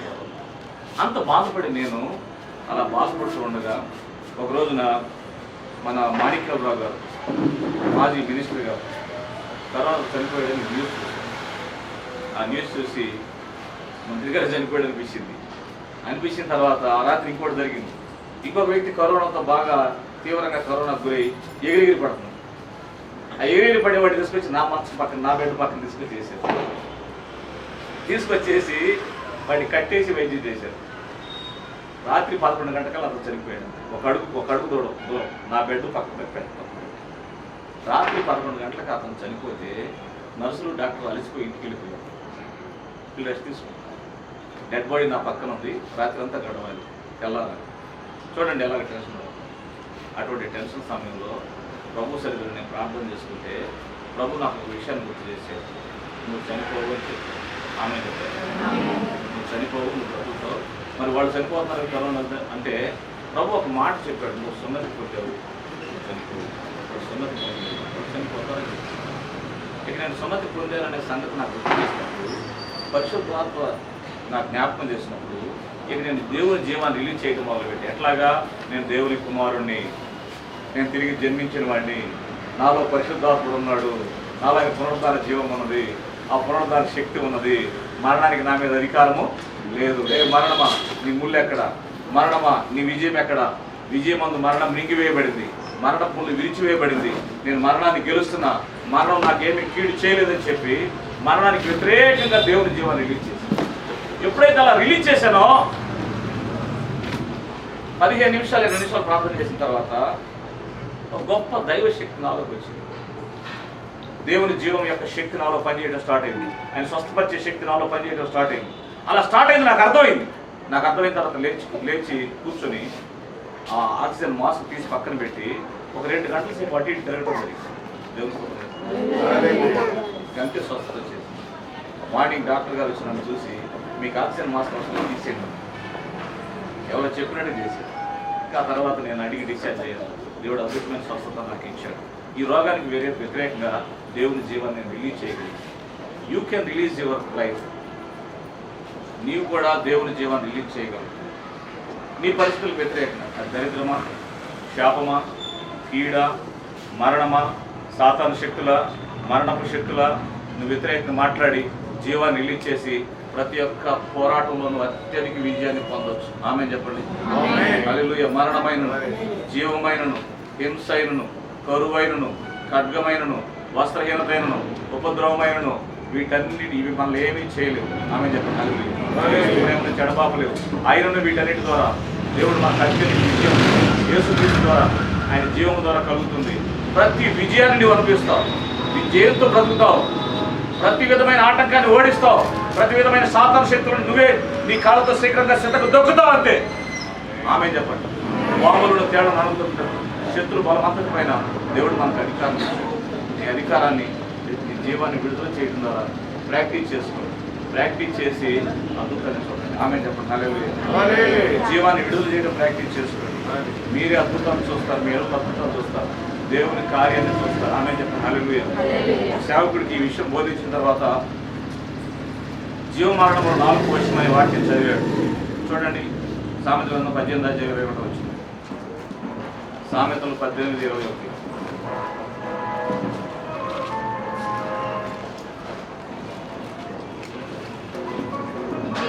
జీవమరణములు నాలుక వశము. జీవమరణములు నాలుక వశము. దాని యందు ప్రీతిపడువారు దాని ఫలము తిందురు. దాని ఫలం ఏంటంటే జీవమరణములు నాలుక వశము. మన నాలుక వశంలో జీవం ఉంది, మరణం కూడా ఉంది. అంటే నాలుగుతో ఏది నువ్వు రిలీజ్ చేస్తావు, ఏది మాట్లాడతావు అది బయటకు వస్తుంది. ఆమె ఇది యేసు ప్రభు జీవితంలో వాస్తవం. తండ్రి అయిన దేవుడి జీవితంలో కూడా వాస్తవం. దేవుడు సృష్టిని చేసేటప్పుడు ఆయన భూలోకాన్ని చూసినప్పుడు శూన్యముగాను నిరాకారంగాను, శూన్యంగా నిరాకారంగా ఉంటే ఏం చేశాడు ఆయన? శూన్యంగా ఉంది, నిరాకారంగా ఉంది, అయ్యో శూన్యంగా ఉంది, అయ్యో నిరాకారంగా ఉంది, చీకటిగా ఉంది, అయ్యో అనలేదు. ఆయన ఏం చేశాడు? ఒక మాట పలికాడు. లెట్ దేర్ బి లైట్ అన్నాడు. వెలుగు కలుగును గాక అన్నాడు. అంతే. దేవుని జీవం రిలీజ్ అయింది, వెలుగు ఉత్పత్తి అయింది. జీవమరణములు 4 వశం. ఇది ఎంతవరకు వాస్తవం తెలుసుకోవాలని ఓ సేవకుడు 2 మొక్కలు కొనుక్కొచ్చాడు. 2 మొక్కలు కొనుక్కొచ్చి 2 మొక్కల్లో నీళ్లు పోయడం మొదలుపెట్టేటప్పుడు దేవుడి వాటరింగ్ చేస్తాడు. వాటరింగ్ చేస్తూ ఒక మొక్కకి ఏమన్నా నువ్వు చచ్చిపో అని మాట్లాడతాడు. ఒక మొక్క ఏమన్నా యూ షుడ్ బి ఫ్లౌరిషింగ్, నువ్వు ఫలించాలి, నువ్వు అభివృద్ధి చెందాలి, నువ్వు విస్తరించాలని మాట్లాడతాడు. ఈ చచ్చిపో అని చెప్పిన మొక్క రోజులోకి ఎండిపోయింది. నువ్వు బ్రతకాలి, ఫలించాలని చెప్పిన మొక్క బాగా ఫలించి అభివృద్ధి చెందింది. నేను అనుభవపూర్వకంగా చెప్తున్నాను. జీవమరణములు మీకు 4 వశం. మీరు ఏది మాట్లాడతారు? హృదయం నిండిందని బట్టి మాట్లాడతారు. హృదయంలో ఏమి నిండింది? ప్రస్తుతం కరోనా నిండింది. కరోనాతో నిండిపోయింది. కదిలితే కరోనా. మాస్క్ పెట్టుకున్నావా? ఏం చేసుకున్నావు? మొన్న ఒక అమ్మాయి ఒక ఇంటికి వెళ్తే ఇవన్నీ కట్లు కట్టుకున్నాం. ఏదమ్మా కట్లు కట్టుకున్నాడు? శానిటైజర్ బాగా ఉపయోగించాను నేను. అంటే చేతులు కుళ్ళు పడేటట్టుగా శానిటైజర్ ఉపయోగించాను. మనసంతా ఏం నింపబడింది? కరోనాను జయించే వాక్యం నింపబడాలి. ఆమె చెప్పండి. దేవుని జీవం కలిగి ఉన్న సంగతితో నింపబడాలి. నేను క్రీస్తుతో నింపబడి ఉన్నాను. నాలో ఉన్న క్రీస్తు రిలీజ్ చేస్తున్నాను. యేసు నామములో కరోనా ఓడిపోవును గాక. ప్రతి దరిద్రం, పేదరికం, శాపము దూరమైపోవును గాక చెప్పాలి. You can overcome every situation. It is rise against you. నీకు విరోధంగా లేచిన ప్రతి సమస్యను వేరుబడి చేస్తావు. దేవుని జీవాన్ని రిలీజ్ చేసి దాన్ని లోబర్చుకుంటావు. అది లొంగిపోతావు. ఆమె చెప్పండి. హల్లెలూయా. ప్రాక్టీస్ చేస్తారా? ప్రాక్టీస్ చేసుకుంటారా? మీ లోపలే ఉంది. చెప్పండి, ఎక్కడ ఉంది? స్వస్థత మీ లోపలే ఉంది, ఐశ్వర్యం మీ లోపలే ఉంది. మీ నోటి ద్వారా మాట్లాడితే మీ స్వస్థత మీరు అనుభవిస్తారు. మీ నోటి ద్వారా మీరు మాట్లాడితే ఆశీర్వాదం అనుభవిస్తారు, ఉద్యోగాలు పొందుకుంటారు, వ్యాపారాలు అభివృద్ధి జరుగుతాయి. సమస్తము మీ లోపల నుండి జీవాన్ని రిలీజ్ చేయడం వల్ల యేసుక్రీస్తు వెలుపలికి వస్తాడు, ఆయన ప్రత్యక్షమవుతాడు, అద్భుతాలు జరుగుతాయి. You can live like, you can function like Jesus. యేసు ప్రభువారు ఆయన సముద్రం మీద నడిచాడు. సాధ్యమా? అసాధ్యమా? అసాధ్యమైన విషయం. ఆయన జీవంతో వ్యవహరించాడు కాబట్టి సముద్రం మీద నడిచాడు. సముద్రాన్ని గాలిని గద్దించాడు, తుఫాను అణిచివేశాడు. చెప్పండి, తుఫాను అణిచివేశాడు, గాలిని గద్దించాడు. చనిపోయిన వాళ్ళు లేపాడు, కుష్ఠరోగులు ముట్టుకుంటే బాగుపడ్డారు, దయ్యాలను కేకలు వేస్తే ఒక్కసారి గెటౌట్ అంటే దయ్యాలు వెళ్ళిపోయి, షటప్ అంటే దయ్యాలు నోరు మూసుకున్నాయి. సేమ్ కైండ్ ఆఫ్ అథారిటీ, అదే విధమైన అధికారం, శక్తి నీ లోపల దేవుడు స్థాపించాడు. You can use it, you can overcome your every problem. ఈ ప్రతి సమస్యలో జయించవచ్చు, ప్రతి సమస్యను ఓడించవచ్చు అని దేవుడు సార్. అందుకే ఆమె ప్రేమ కావాలి. చెప్పండి, మైకేల్ మళ్ళీ పుట్టావా లేదు? మైకేల్ పుట్టాడు, బట్ ఆయన మళ్ళీ పుట్టాలి. మనం పుట్టాం, మళ్ళీ మనం పుట్టాలి. ఆమె హల్లెలూయా. యేసుక్రీస్తు ద్వారా తిరిగి జన్మించాలి. తిరిగి జన్మించిన వాళ్ళు జీవంతో బ్రతకాలి. ఆమె చెప్పండి. తిరిగి జన్మించిన వాళ్ళు ఎవరు ఉన్నారా? రక్షణ పొందిన వాళ్ళు ఎవరు ఉన్నారా? రక్షణ పొందిన వాళ్ళు ఈరోజు యేసు ప్రభువును స్వీకరించారు, యేసు ప్రభువును అంగీకరించాడు. ఆయన నీ పాపాల కొరకు ఆయన చనిపోయి సమానం చేయబడి నీ పాపాలను రద్దు చేసి నీ కొత్త జన్మ ఇవ్వడానికి ఆయన తిరిగి లేచిన దేవుడు, సజీవుడిగా ఉన్నాడు. నువ్వు కోరుకుంటే నీ హృదయంలోకి వస్తాడు. ఈరోజు ఆయన జీవం నీలోకి వస్తాడు. ఆయన జీవంతో జీవించడానికి ఆయన నీకు సహాయం చేస్తాడు. ఆమె ఇంకెవరైనా రక్షణ పొందాలంటే ఖచ్చితంగా రక్షణ పొందాలి, కొత్త జన్మ అనుభవానికి రావాలి, తిరిగి జన్మించాలి, పరలోక సంబంధిగా మారాలి. దేవుని ఉద్దేశం అది. భూమి మీద మనం పరలోక సంబంధులుగా జీవించాలి. ఆర్డినరీగా జీవించడానికి ఆయనకి ఇష్టం లేదు. రోగాలతో బాధించబడడానికి ఆయనకి ఇష్టం లేదు. బాధితులుగా మనం ఉండకూడదు, పీడితులుగా మనం ఉండకూడదు. ఆర్థిక సంబంధమైన పీడనలు, రోగ సంబంధమైన పీడనలు, అపవాది చేత పీడించబడతాం, దయ్యం చేత పీడించబడతాం, మరణ భయం చేత బ్రతకడం ఆయనకి ఇష్టం లేదు. జై జీవితం జీవించాలి, స్పెషల్ లైఫ్ జీవించాలి. దేవుడు కోరుకొని కొత్త జన్మ అనే అద్భుతమైన మార్గాన్ని ప్రవేశపెట్టాడు. కొత్తగా జన్మించండి, యేసు ప్రభువును అంగీకరించండి, రక్షకుడు సంపాదించుకోండి, రక్షకుడు హృదయంలో చేర్చుకోండి. ప్రస్తుతం క్రిస్మస్ సీజన్ కదా, అందరూ తాగుగడ్డి జాబు మంచి మంచి పండుగలు చేసుకుంటారు. అయితే పండుగలు చేసుకోండి, అందుకంటే ముందు క్రీస్తుని లోపల చేర్చుకోండి. హల్లెలూయా. జీవాన్ని పొందుతూ తిరిగి జన్మించిన కొత్త జన్మ పొందాలి. హల్లెలూయా. ఇంకొక విషయం చెప్తున్నాను. ఒక వ్యక్తి కొత్తగా జన్మిస్తే అతను క్రీస్తు జీవాన్ని కలిగి క్రీస్తులాగా ఫంక్షన్ అవ్వగలరు. యేసు క్రీస్తు లోపల జీవించడం, ఏ జీవితాన్ని జీవించగలరు. హల్లెలూయా. హల్లెలూయా. ఈ మధ్య ఒక కరోనా వ్యాధితో ఉన్న సిస్టర్ని కలిశాను. ఆమె దగ్గరికి వెళ్ళి ప్రార్థన చేశాను. ఆమె జరిగి వెళ్తాం, జరగొద్దామో భయపడతాం అంటే నాకు గాలి దగ్గర కూడా విశ్వాసంతో ప్రార్థన చేస్తున్నా, బాగు భయపడతాకని చెప్పి ప్రార్థన చేస్తాను. చనిపోతాను అనుకున్నాను, చెప్పడం అద్భుతం జరిగింది. దేవుడు కార్యాలు చేస్తాడు, క్యాన్సర్ రోగులు బాగు చేస్తాడు, దయ్యాలు పెట్టడం స్వస్థపరుస్తాడు. ఆశ్చర్యకరమైన కార్యాలు దేవుడు చేయడం దేవుడు సిద్ధంగా ఉన్నాడు. చాలా ప్రాముఖ్యమైనది. మరొక విషయం ఏంటంటే, కొత్తగా జన్మించిన వ్యక్తులు అసలు పరలోక సంబంధిగా జీవించడానికి అతనిలో ఉన్న రెండవ గుణం ఏంటంటే దేవుని ఆత్మ. ఆయన జీవం ఉంది, ఆయన ఆత్మ కూడా మనకు తెలుసు. యోహాను సువార్త 3వ అధ్యాయం 6వ వచనం.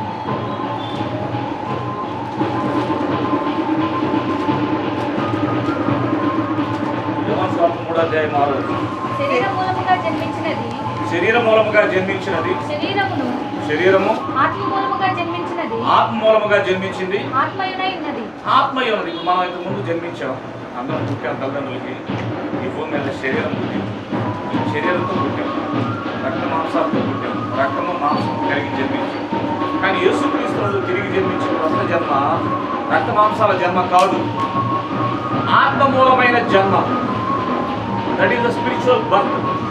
ఆత్మ సంబంధమైన జన్మ, ఆధ్యాత్మికమైన జన్మ కాదు.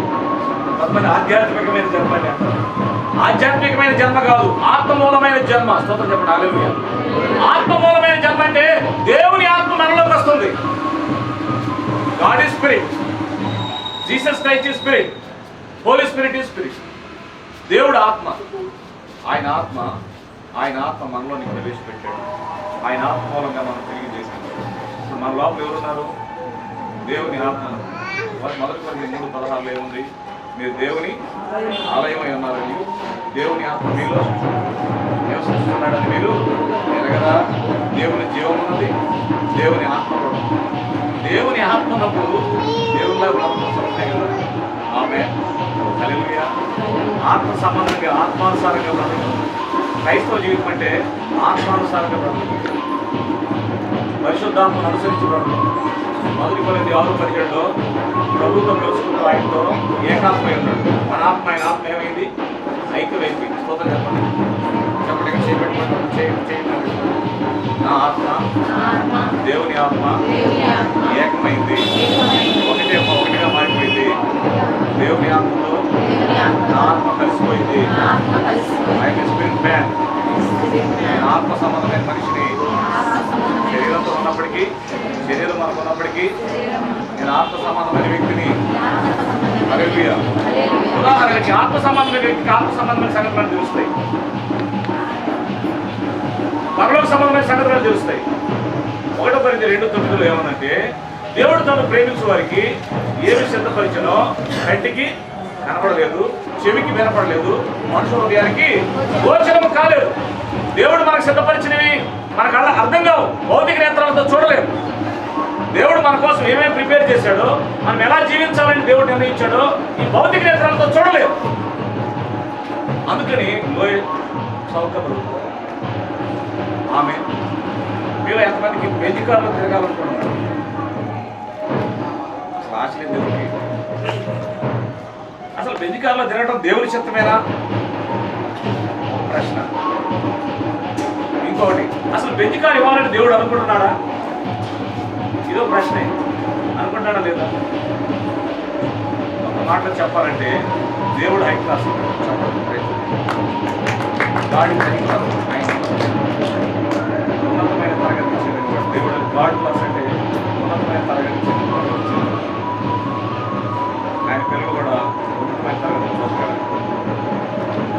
హల్లెలూయా. దరిద్రులుగా, పేదలుగా, కుటుంబాల వాళ్ళకి బ్రతకాలని దేవుడు ఇష్టలేదు. మంచిగా బ్రతకాలని అన్ని సిద్ధపరిచారు. మరి అన్ని సిద్ధపరిస్తే మనం అన్ని ఎందుకు పొందట్లేదు అంటే, అసలు అవి సిద్ధపరిచిన సంగతి మనం చూడలేదు. అవి చూడాలంటే ఏం చేయాలి? ఆత్మ మూలంగా జీవించాలి. ఆమె మనం కొద్దిగా ఆగి మనలో ఉన్న పరిశుద్ధాత్మతో జీవించినప్పుడు మనకైతే దేవుడు 2:10 మనకైతే దేవుడు ఆత్మ బయలుపరుస్తున్నాడు. తిరిగి జన్మించిన వాళ్ళకి అదృశ్యమైన లోకంలో వారి కోసం ఏం సిద్ధపరిచిందో వాళ్ళు తెలుసుకుంటారు. ఎక్కడ ఉద్యోగం చేయాలో, ఏ వ్యాపారం చేయాలో, ఎవరిని పెళ్లి చేసుకోవాలో, ఎవరిని పెళ్లి చేసుకోకూడదు, ఎట్లా నడవాలో, ఏం చేయాలో, ఏమి చదవాలో God will reveals in your spirit. దేవుని ఆత్మకు సమస్తం తేటగా తెలుసు. మనుషుడికి అన్నీ తెలియదు. మనుషుడికి ఏమీ తెలియదు. మానవాత్మ కొన్ని విషయాలు తెలియదు. మానవులుగా మన జ్ఞానానికి అన్ని అందవు, ఏమీ తెలియదు. కానీ దేవునికి సమస్తం. హల్లెలూయా. దేవుని ఆత్మ ఎటువంటిది? యెషయా గ్రంథం 11:14 ఇంకా దేవుని ఆత్మ ఆలోచన తలములకు ఆధారమైన ఆత్మ, తెలివిని యెహోవా యొక్క భయభక్తులు పుట్టించాలి. దేవుని ఆత్మ సూపర్ స్పిరిట్. అన్నీ తెలుసు. దేవుని ఆత్మ కావలసినంత బలము, శక్తి, ఆత్మ. ఈ ఆత్మ దేవుని లోపల పెట్టాడు. హల్లెలూయా. ఆ దేవుని ఆత్మని లోపల పెట్టాడు. నీవు ఆత్మ కలిగిన వ్యక్తి. You are having the God spirit in your spirit. నీ ఆత్మలో దేవుని ఆత్మను కలిగి ఉన్నావు. నీవు దేవుని ఆలయాన్ని, you are the temple of the living God. జీవము గల దేవుని ఆలయంగా నీవు తయారు చేయాలి. దేవుని ఆత్మ సమస్తం మనకి అజ్ఞానం బ్రతకాలి, మనకి పిల్లలకు బ్రతకాలి, ఆత్మానుసారంగా తెలిస్తే మనలో తెలుసు, మనలో మేము తెలుసుకున్నాం. ఎలా బ్రతకాలి దేవుని తెలుసుకున్నాం. దాని ప్రకారం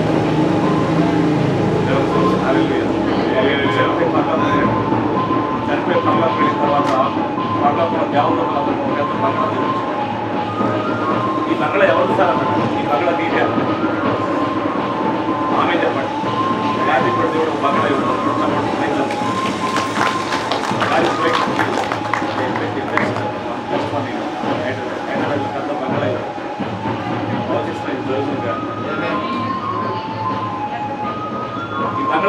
ఉంటే ఈ మగడ నీది అన్నాడు. సార్ నేను బతికినంత కాలం కాంటాక్ట్లో చూపించిన బతికారండి, నీకు ఉందా నాకు తెలియదండి, నీకు ఇవ్వాలనుకున్నాడు, చూడలేదు వాడలేదు. అంటే శరీర సంబంధంగా బతికారు. కొంచెం లోపలికి వెళ్తే పెద్ద బెంచ్ కారు ఉంది. ఒకసారి ఈ కారు ఎవరు జరగదు, ఈ కారు కూడా దేవుడు ఇవ్వాలని ఇక్కడ పెట్టాడు వాడలేదు.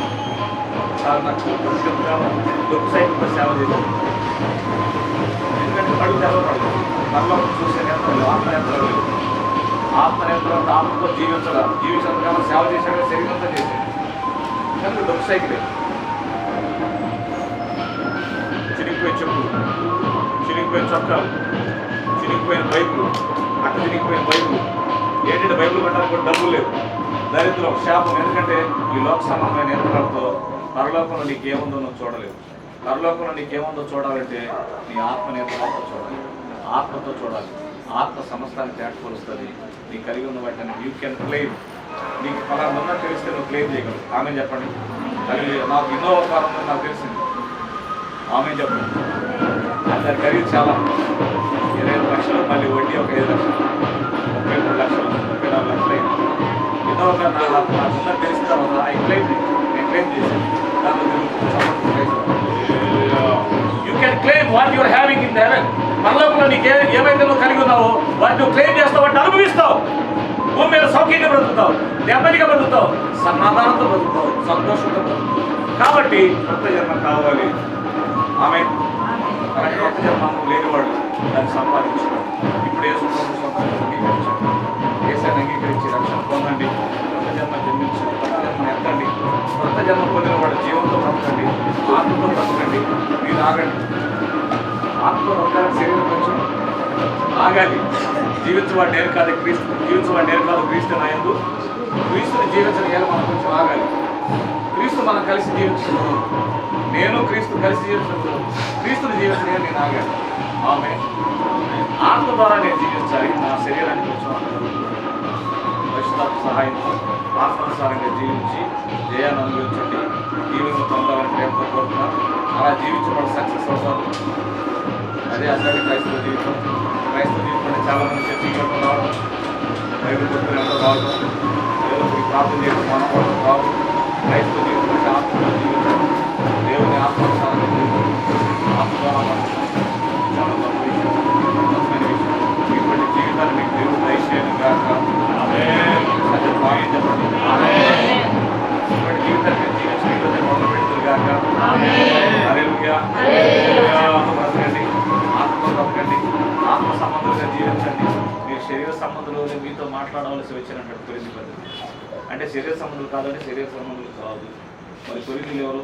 ఆత్మ సంబంధం, పరలోక సంబంధం. మన పరలోక సంబంధం, మనం ఈ లోక సంబంధము కాదు. We are not belongs to this world. But ఈ లోకం అంటున్నాం, we are not belongs to this world. ఈ లోకానికి చెందినవాడు కాదు. మరి ఏ లోకానికి? పరలోకానికి చెందినవాడివి. దేవుని సంబంధులు, క్రీస్తు యేసు సంబంధులు, దేవుని పిల్లలు. మనం దేవుని రకపు మనుషులం, దేవుని రకపు జీవం ఉంది, దేవుని ఆత్మ మరణం ఉంది. We are heavenly. ఆమె చెప్పండి. హల్లెలూయా. హెవెన్లీ ఉంది, హెవెన్లీ అని చెప్పాలి.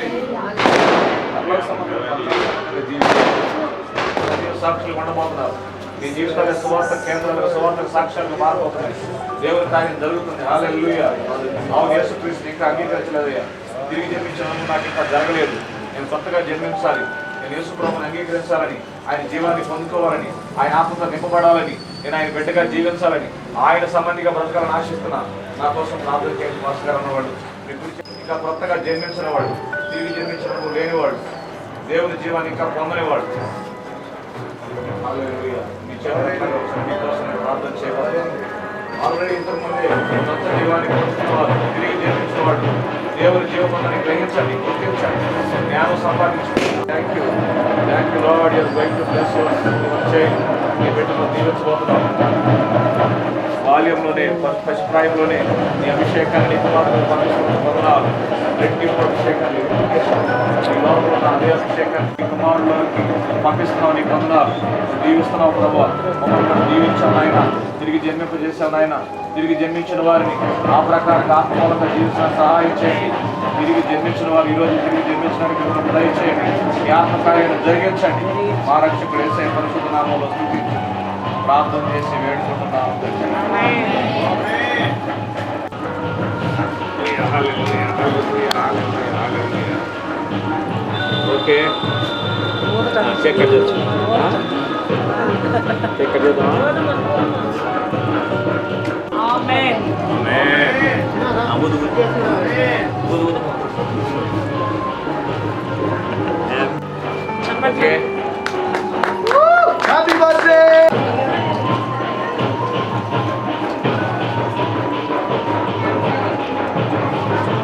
రోజ్మెరీ.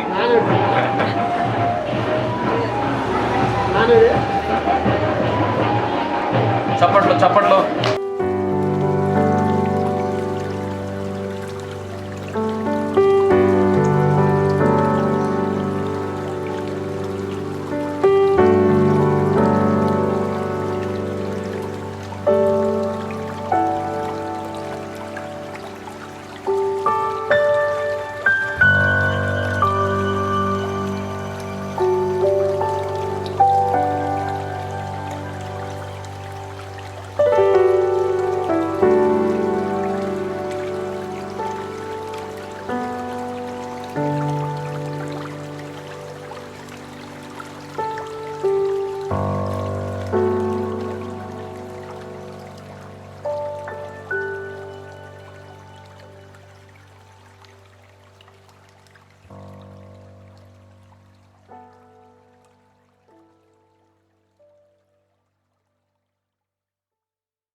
అలాగే ఇక్కడ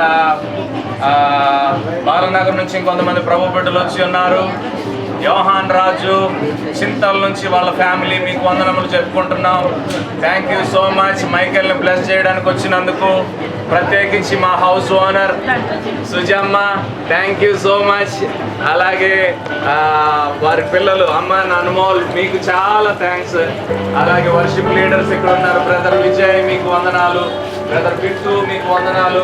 ఇక్కడ కూడా వచ్చిన అందరికీ, మెట్టుగూడ నుంచి వచ్చినారు బ్రదర్ షన్ను, దేవుని ప్రేమను బట్టి కూడా వచ్చిన అందరికీ వందనాలు. ప్రత్యేక స్టాఫ్ వచ్చారు, మీకు చాలా వందనాలు చెల్లించుకుంటున్నాను. Thank you so much. ప్రతి ఒక్కరికి, సంఘానికి, సంఘ బిడ్డలందరికీ కూడి వచ్చినందుకు అనుకున్నాం. 2-3 ప్రకటనలు చెప్తాం, ఆ తర్వాత దైవజనుల ఆశీర్వాదం ప్రకటిస్తాం. ప్రియులారా అందరూ గమనించండి, రేపు సండే, ఆదివారం ఇక్కడ ఆరాధన ఉన్నది. అలాగే ఉదయం సిద్ధపడి ఉన్నారు, మీ కొరకు బాప్తిసములు ఇవ్వడం జరుగుతుంది. అలాగే ఆదివారం యథావిధి ఆరాధన జరుగుతున్నది. అలాగే 11వ తారీఖు డిసెంబర్ నెలలో 11వ తారీఖు ఇక్కడే కార్ఖానాలో ఒక హాల్ తీసుకొని ఉన్నాం. గ్రాండ్గా సెమీ క్రిస్మస్ ఫంక్షన్ సెలబ్రేట్ చేసుకుంటున్నాం. మిమ్మల్ని అనేక మందికి పరిచయం చేయడానికి సేవకులు వాడుతున్నారు. ఇంకా నూరంతలుగా మీరు అభిషేకించండి, నూరంతలుగా వాడుకోనండి. ప్రభు మీ ప్రవక్తగా చేశారు నాయన, మీరు అద్భుతమైన అభిషేకాన్ని ఇచ్చారు ప్రభు. హైదరాబాద్ పట్టణానికి సరిపోయిన అభిషేకాన్ని ఇచ్చినందుకు వందనాలు. సేవకులను వాడుకోనండి, మీ నామానికి మహిమ తెచ్చుకుని మైకిల్ని దీవించండి, దీర్ఘాయుష్మంతుగా చేయండి, రోజుమేరీని దీవించండి, ప్రజలను ఆశీర్వదించండి, వచ్చిన వారందరినీ దీవించండి. వాక్యం విన్నారు, వాళ్ళ జీవితంలో మార్పును కలుగు చేయండి. కొత్త జన్మ అనుభవంతో వారు జీవించడానికి సహాయం చేయండి. మీ నామానికి గొప్ప మహిమ తెచ్చుకోండి. సమస్త ఘనత, మహిమ, ప్రభావాలు మీరు అవలంబించుకోండి. మా రక్షకుడు యేసయ్య పరిశుద్ధ నామంలో ప్రార్థన చేసి వేడుకుంటున్నాం తండ్రి. ఆమేన్. పరిశుద్ధాత్మ ఏక దైవ మీ అందరికీ తోడుగా ఉండి కాపాడి వర్ధిల్ల చేయును గాక. ఆమేన్ ఆమేన్.